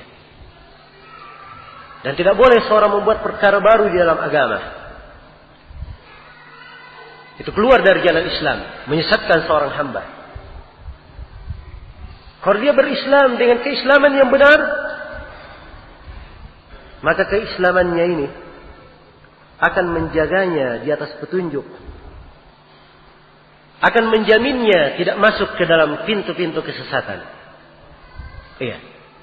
Karena itu Nabi mengajarkan doa ini didahului dengan tawassul. Allahumma laka aslamtu. Ya Allah, kepadamu lah saya berislam. Ya. Karena itu kita penting mewujudkan makna keislaman di dalam diri kita. Iya. Apalagi di masa-masa sekarang ini, seakan-akan kaum muslim itu Ya, bernama dengan Islam adalah penamaan yang hampa. Atau sekarang kan Islam itu ya, catatan resmi di KTP-nya saja. Tidak dia mengetahui apa makna Islam dari agamanya. Iya. Dan keislaman punya dua makna. Makna umum dan makna khusus. Makna umum dari keislaman didefinisikan oleh sebagian ulama al-istislamu lillahi bit-tauhid wal inqiyadu lahu bit-ta'ah wal bara'atu minasyirki wa ahlihi. Keislaman itu adalah berserah diri kepada Allah dengan mentauhidkannya, memurnikan ibadah kepadanya, terikat dengan ketaatan dan berlepas diri dari segala bentuk kesyirikan. Itu keislaman. Ya, mengumpulkan tiga hal: kemurnian ibadah kepada Allah, ya, keterikatan terhadap segala ketentuan Allah, dan yang ketiga, berlepas diri dari segala yang diibadahi kecuali Allah. Ini tiga hal dari keislaman dengan makna umum. Iya. Dan keislaman itu harus ada keterikatan. Ya. Harus ada keterikatan. Dan ini insyaallah taala nanti saya akan terangkan. Ya. Di poin terakhir nanti, karena saya ingin menutup pembahasan ini dengan satu poin yang mencakup seluruh pembahasan yang saya telah terangkan dari awal sampai akhir. Iya. Baik. Ya, keterikatan pada agama ini harus ada pada diri seorang hamba. Ini Islam dengan makna umum. Islam yang kedua, Islam dengan makna khusus. Itulah yang ditafsirkan oleh Jibril, oleh Nabi SAW ketika ditanya oleh Jibril, "Wa mal Islam?" Apakah Islam itu? Maka Nabi berkata, "Al-Islamu an tashhada an la ilaha illallah wa anna Muhammadan Rasulullah wa tuqima as-salat wa tu'ti az-zakat wa tasuma Ramadana wa tahujja al-baita in istata'ta ilaihi sabila." Islam itu adalah engkau bersaksi tidak ada yang berhak diibadahi kecuali Allah. Engkau menegakkan salat, mengeluarkan zakat, berpuasa di bulan Ramadan, dan engkau melakukan haji kalau engkau punya kemampuan ke sana. Rukun Islam yang 5. Tapi harus diketahui bahwa Islam dengan makna khusus itu tidak cukup dengan 5 rukun Islam saja, tapi harus ada dari amalan hati yang membenarkan keislamannya secara zahir. Rukun Islam ini adalah bukti zahir keislamannya, tapi harus ada dari keimanan di dalam hati yang membenarkan zahirnya. Iya. Kalau tidak, maka akan seperti kaum munafikin, berucap kalimat syahadat, menegakkan salat, berpuasa, tapi mereka memendam kekafiran di dalam apa? Di dalam hatinya. Baik, ini keislaman. Keislaman dengan seluruh maknanya apabila ditanamkan di dalam diri seorang hamba, ini adalah penyelamat baginya. Iya, penyelamat baginya. Karena itu Allah berfirman, "Faman aslama faulaika taharraw rasyada." Siapa yang telah berislam, sungguh dia telah memilih jalan petunjuk baginya. Dan Rasulullah sallallahu alaihi wasallam bersabda di dalam hadis yang diriwayatkan oleh Imam Muslim, "Qad aflaha man aslam wa ruziqa kafafan wa qanna'ahu Allah bima atah." Sungguh telah beruntung orang yang berislam, dijamin keberuntungan baginya. Iya. Dan di dalam penjabaran makna keislaman ini, ya, dengan makna umumnya dan makna khususnya, tampak sekali bagaimana seorang yang berpegang dengan keislamannya pasti dia akan dijaga di atas petunjuk, dipelihara, tidak jatuh di dalam pintu-pintu kesesatan. Iya. Kemudian yang kedua, di dalam doa dikatakan wa bika amantu. Ya, dan kepadamu lah ya Allah saya beriman. Ini keimanan. Hal yang sangat menjaga seorang hamba. Hal yang memelihara seorang hamba dari segala fitnah. keimanan. Sebagaimana Islam, keimanan juga punya dua makna. Ada makna umum dan ada makna khusus. Para ulama definisikan iman dengan makna umumnya adalah al-qaulu bil lisan, al-i'tiqad bil janan, wal qaulu bil lisan, wal amalu bil jawarih wal arkan. Berucap dengan lisan, beramal dengan hati, dan meyakini dengan hati, beramal dengan anggota tubuh. Ya. Terdiri dari 3 rangkaian: ucapan, amalan, dan keyakinan. Ini keimanan. Dan Nabi SAW menjelaskan keimanan ini dengan makna umumnya. Di dalam sabda beliau, al-imanu bid'un wa sab'una syu'bah. Iya. Iman itu 73 sampai 79 cabang. Fa'alaha qaulu la ilaha illallah. Yang paling tingginya ucapan la ilaha illallah. Wa adnaha, yang paling bawahnya, imatatul adza 'anit tariq, menyingkirkan gangguan dari jalan. Wal haya'u syu'batun minal iman, dan rasa malu adalah bagian dari keimanan. Jadi sebutkan cabang keimanan banyak, tapi Nabi memberi 3 contoh. 3 contoh ini mewakili seluruh cabang-cabangnya. Contoh yang pertama, ucapan la ilaha illallah. Karena itu kita katakan tadi, iman ucapan dengan lisan. Iya. Contoh yang kedua, menyingkirkan gangguan dari jalan. Karena itu kita katakan tadi bahwa iman adalah amalan dengan anggota tubuh. Dan contoh yang ketiga, rasa malu. Dikatakan bagian dari keimanan. Rasa malu itu dari amalan hati. Tampak pengaruhnya di tubuh. Tampak pengaruhnya di tubuh. Karena itu kalau ada orang yang malu, ya kelihatan wajahnya berubah, perilakunya juga berubah. Ya. Tapi dia adalah amalan hati. Kalau tidak ada rasa malu dalam hatinya, ya, maka mukanya menjadi tebal, tidak ada airnya. Ya. Karena di dalam hatinya tidak ada rasa malu. Maksudnya bahwa iman adalah amalan hati. Jadi keimanan terangkai dengan 3 hal ini. Ya. Iman dengan mana khususnya adalah rukun iman yang 6. Karena di dalam hadis Jibril, Nabi ditanya oleh Jibril, mal iman, apakah itu iman?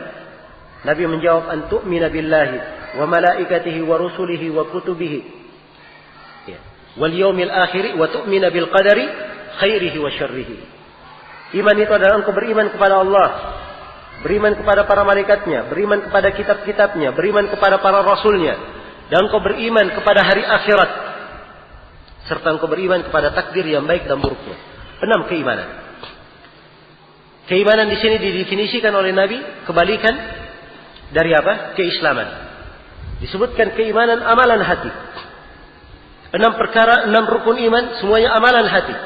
Tapi amalan hati ini tidak bermanfaat kalau tidak ada bukti secara zahir yang membenarkan keimanan dalam hatinya. Ya. Karena itu tidak benar keimanan seorang kalau dia tidak pernah ada amalan kebaikan dalam Islam. Tidak ada amalan kebaikan di dalam Islam. Ya. Dan di antara bukti bahwa tidak ada keimanan kalau dia tidak melakukan sholat.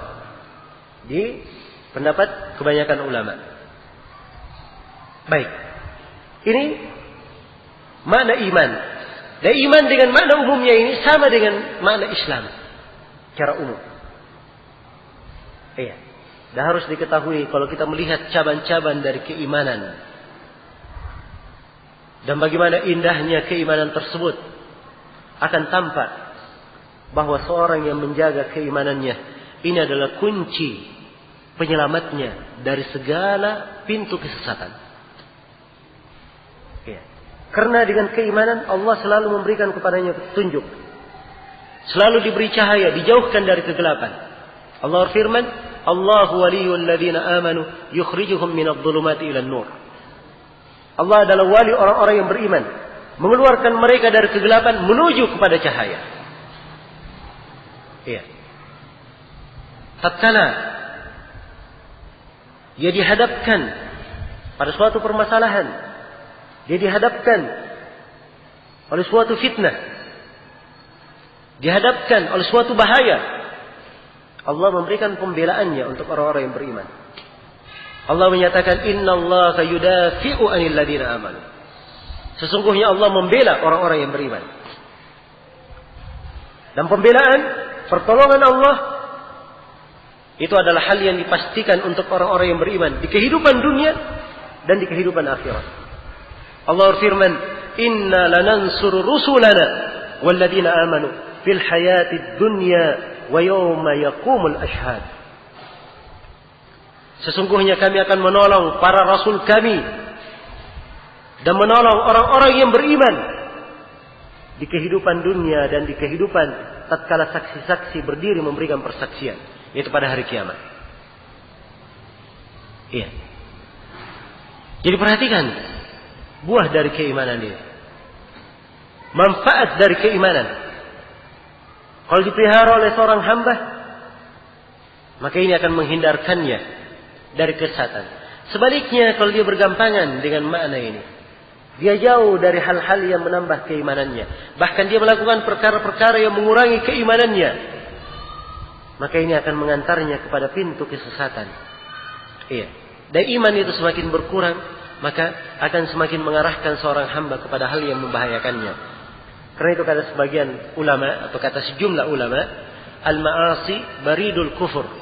Maksiat-maksiat itu adalah posnya kekafiran.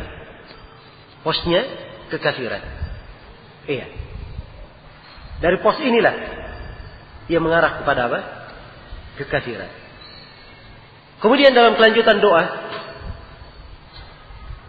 dikatakan wa 'alaika tawakkaltu. Allahumma laka aslamtu wa bika amantu wa 'alaika tawakkaltu. Yang ketiga. Ya Allah, kepadamu lah saya bertawakal. Iya. Seorang hamba kalau ingin diselamatkan dari jalan kejelekan, diselamatkan dari kesesatan, hendaknya selalu dia bertawakal kepada Allah Subhanahu wa taala.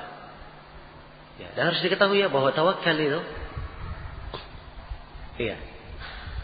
disyaratkan padanya beberapa syarat sehingga syah seseorang dikatakan bertawakal. Syarat yang pertama dalam tawakal, dia menyerahkan perkaranya kepada Allah Subhanahu wa taala. Ya. Dia menyerahkan perkaranya kepada Allah. Apa saja yang dia hadapi, dia serahkan itu kepada Allah. Syarat yang kedua dari tawakal, dia menjalani sebab-sebab. Dia menjalani sebab-sebab. Iya. Jadi kalau dikatakan dia bertawakal kepada Allah, dia jalani sebab. Karena orang yang selamat, tidak mungkin dia selamat kalau dia jatuh di dalam hal yang membinasakannya. Ibarat orang yang berjalan dan ingin selamat dari tabrakan mobil, dari mengambil sebab dia berjalan di jalurnya. Tidak mungkin dia ingin selamat tapi jalannya di mana? Jalannya di tengah jalan. Oh ya, saya mau selamat. Ya. Tapi jalan tengah jalan. Itu tidak mungkin. Jelas ya? Itu bukan tawakal namanya. Ya. Diperintah mengambil sebab. Diperintah mengambil sebab. Dan di antara bentuk tawakal, seorang kalau ingin selamat dari segala fitnah, dia harus ambil sebabnya. Sebab keselamatan. Iya. Dia jangan diam-diam saja tidak belajar. Tapi dia harus mempelajarinya. Karena ilmu itu tidak datang sendirian. Iya. Dia duduk saja begitu merenung, berdoa, tiba-tiba dia menjadi seorang alim, seorang yang berilmu. Itu tidak mungkin. Nabi bersabda, innamal ilmu bitta'allum. Sungguhnya ilmu itu dengan mempelajarinya. Ilmu itu dengan apa? Dengan mempelajarinya. Kemudian yang ketiga dari tawakal, dia tidak melihat kepada sebab setelah dia mendapatkan sesuatu yang dia cari. Nah, ibaratnya seorang yang ingin selamat dari fitnah, dikatakan dia bertawakal adalah yang pertama diserahkan urusan itu kepada Allah. Segala urusannya diperserahkan kepada Allah. Kemudian yang kedua diambil sebab untuk selamat. Dari menuntut ilmu, dia hindarkan dirinya dari fitnah dan seterusnya. Diambil sebab untuk selamat. Kemudian yang ketiga, setelah dia selamat dari fitnah, jangan dia katakan, oh ini karena saya adalah seorang yang begini dan begini. Dia lihat kepada sebab. Tidak. Tapi dia katakan bahwa seluruh hal ini semata karena Allah Subhanahu wa ta'ala. Ini orang yang bertawakal. Ya. Dan tawakal ini kebaikan bagi seorang hamba. Hal yang menyelamatkannya. Hal yang menyelamatkannya. Pada segala hal yang dia hadapi. Allah berfirman, "Wa may yatawakkal 'ala Allah fa huwa hasbuh." Siapa yang bertawakal kepada Allah, Allah yang akan mencukupinya.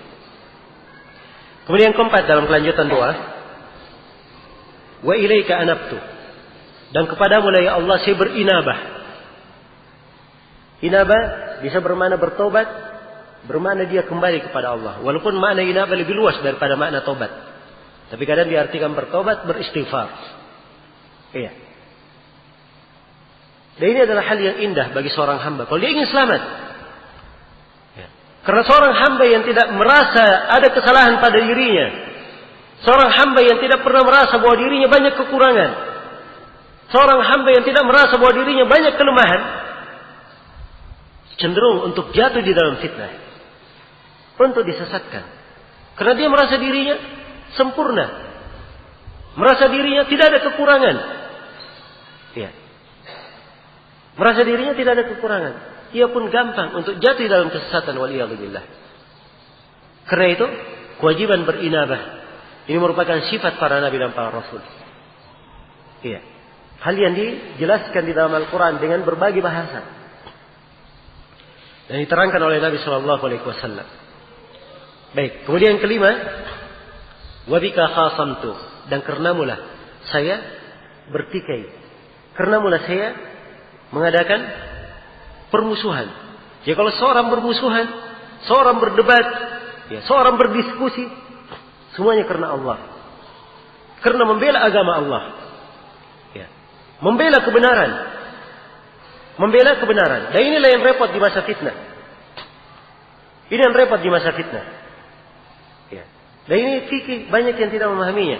Dari orang-orang yang gemar masuk di dalam fitnah. Ya. Sebagian orang tidak memahami bahwa dia tatkala masuk di dalam fitnah tersebut, kadang ia ingin membantah apa yang dilakukan oleh orang-orang yang dianggap harus dibantah, dianggap sesat. Tapi ternyata dia justru memuji dirinya sendiri. Memuji dirinya sendiri. Ya. Sedangkan Allah berfirman, "Wala tuzakku anfusakum, huwa a'lamu bima taqa." Jangan kalian merekomendasi diri kalian. Dialah Allah yang paling tahu siapa yang bertakwa. Ya. Jadi sering. Ya. Dan camkan kalimat ini dan silahkan. Ya. Kalau misalnya ada yang senang baca, orang yang ribut-ribut dalam masalah fitnah, pasti akan dapat hal-hal yang seperti ini. Ya. Dan ini dari bentuk orang yang tidak berkhusumah karena Allah. Sebagian orang ada yang dianggap bahwa dirinya membela kebenaran. Tapi sebenarnya bukan kebenaran yang dia bela. Yang dia bela adalah dirinya sendiri. Yang dia bela adalah dirinya sendiri. Iya. Tapi dia bela dengan mengatasnamakan kebenaran. Kalau dia jujur membela kebenaran, ya. Dia jujur membela kebenaran, maka dia akan sampaikan hal tersebut, bantahan tersebut sebagai nasihat untuk manusia. Hal yang mengajaknya kepada kebaikan. Ya. Bukan seakan-akan orang yang dinasihati itu adalah orang yang harus dibuang sudah. Setiap kali ada orang yang jatuh kesalahan harus dibuang. Ya. Ini keliru. Orang yang tidak memiliki akal seperti ini. Ibarat jarinya luka. Kalau jarinya luka, dia ambil gunting, dia potong jarinya, dia buang. Nah seperti itu seorang muslim. Kalau ada kesalahan, apalagi terhadap saudaranya, apalagi sama ahli sunnah. Harusnya diperbaiki dengan cara yang baik. Bukan justru diperlakukan dengan hal-hal yang membuat dia semakin jauh dari kebenaran. Membuat dia semakin jauh dari kebenaran. Dan seorang tatkala dia membela kebenaran, akan tampak kalau memang dia jujur membela kebenaran, bahasanya adalah bahasa nasihat. Walaupun dia tegas di dalam pembahasan, itu semata nasihat. Iya, semata nasihat. Ya, tidak ada masalah, tidak dilarang menggunakan kalimat-kalimat tegas.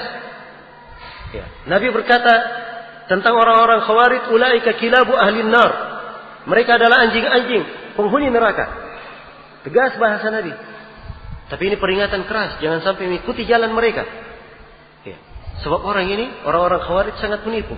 Ada ibadah, ya, ada ketekunan dalam menjalankan ibadah, ya, bisa menipu umat.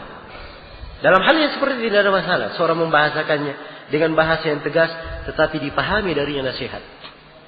Dipahami darinya nasihat. Iya.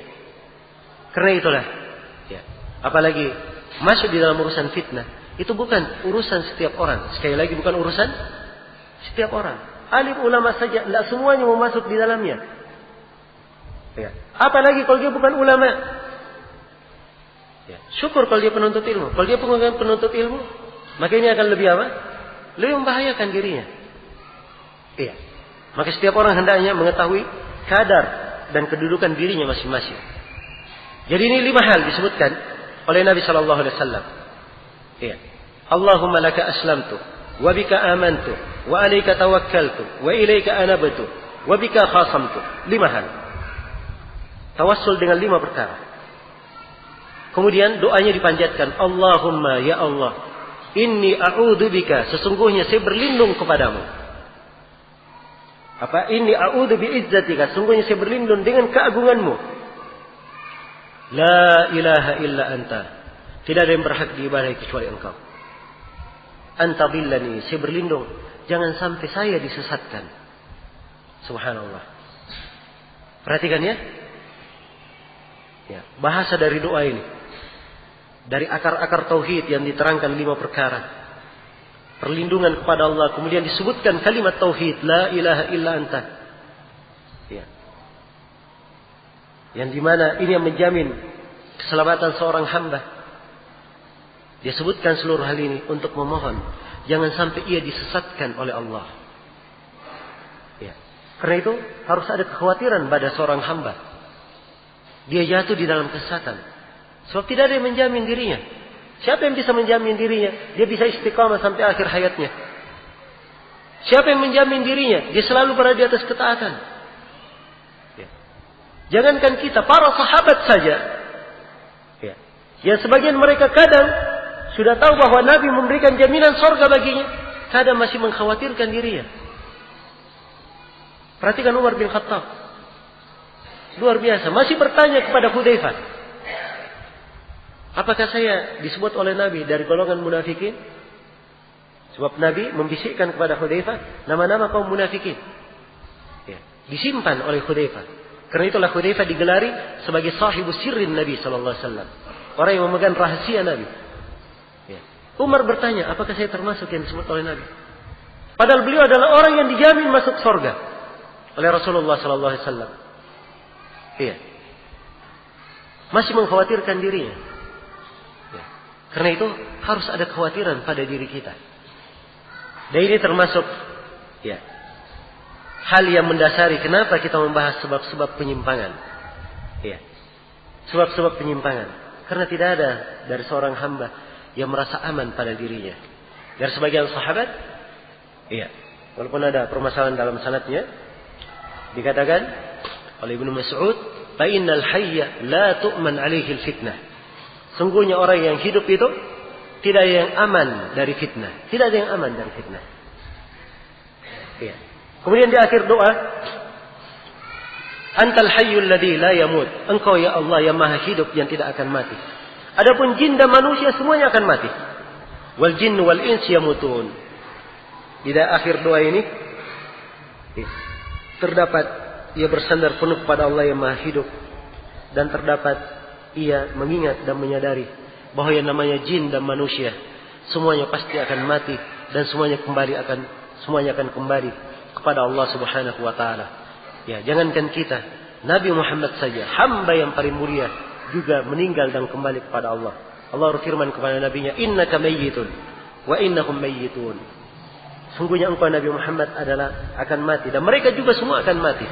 Dan Allah Subhanahu wa taala berfirman, kullu nafsin dha'iqatul maut, tsumma ilaina turja'un. Setiap jiwa pasti akan merasakan kematian, kemudian kalian semua akan kembali kepada kami. Iya. Baik, ini secara ringkas ya, pembahasan doa yang diajarkan oleh Nabi kepada Ibnu Abbas. Doa yang sangat agung, perlindungan jangan sampai ia disesatkan oleh Allah Subhanahu wa taala. Dan di dalam doa telah saya terangkan tadi sebab-sebab yang menjamin seorang hamba diselamatkan dari kesesatan. Dan pemahaman kebalikan dari doa, kapan sebab-sebab ini dia tinggalkan, maka itu adalah sebab-sebab yang akan menyesatkannya, membuat dia menyimpang dari jalan yang lurus. Baik, sudah mendekati waktu sholat maghrib. Ya, kita bersiap-siap dulu untuk sholat maghrib. InsyaAllah ta'ala setelah sholat maghrib saya akan sambung materi dengan beberapa poin ya penutup yang menyimpulkan seluruh poin yang telah kita sebutkan. Ya wallahu ta'ala alam. Untuk sementara saya cukupkan dulu sampai sini. Subhanakallahumma wa bihamdik asyhadu an la ilaha illa anta astaghfiruka wa atubu ilaik. Walhamdulillahi rabbil alamin.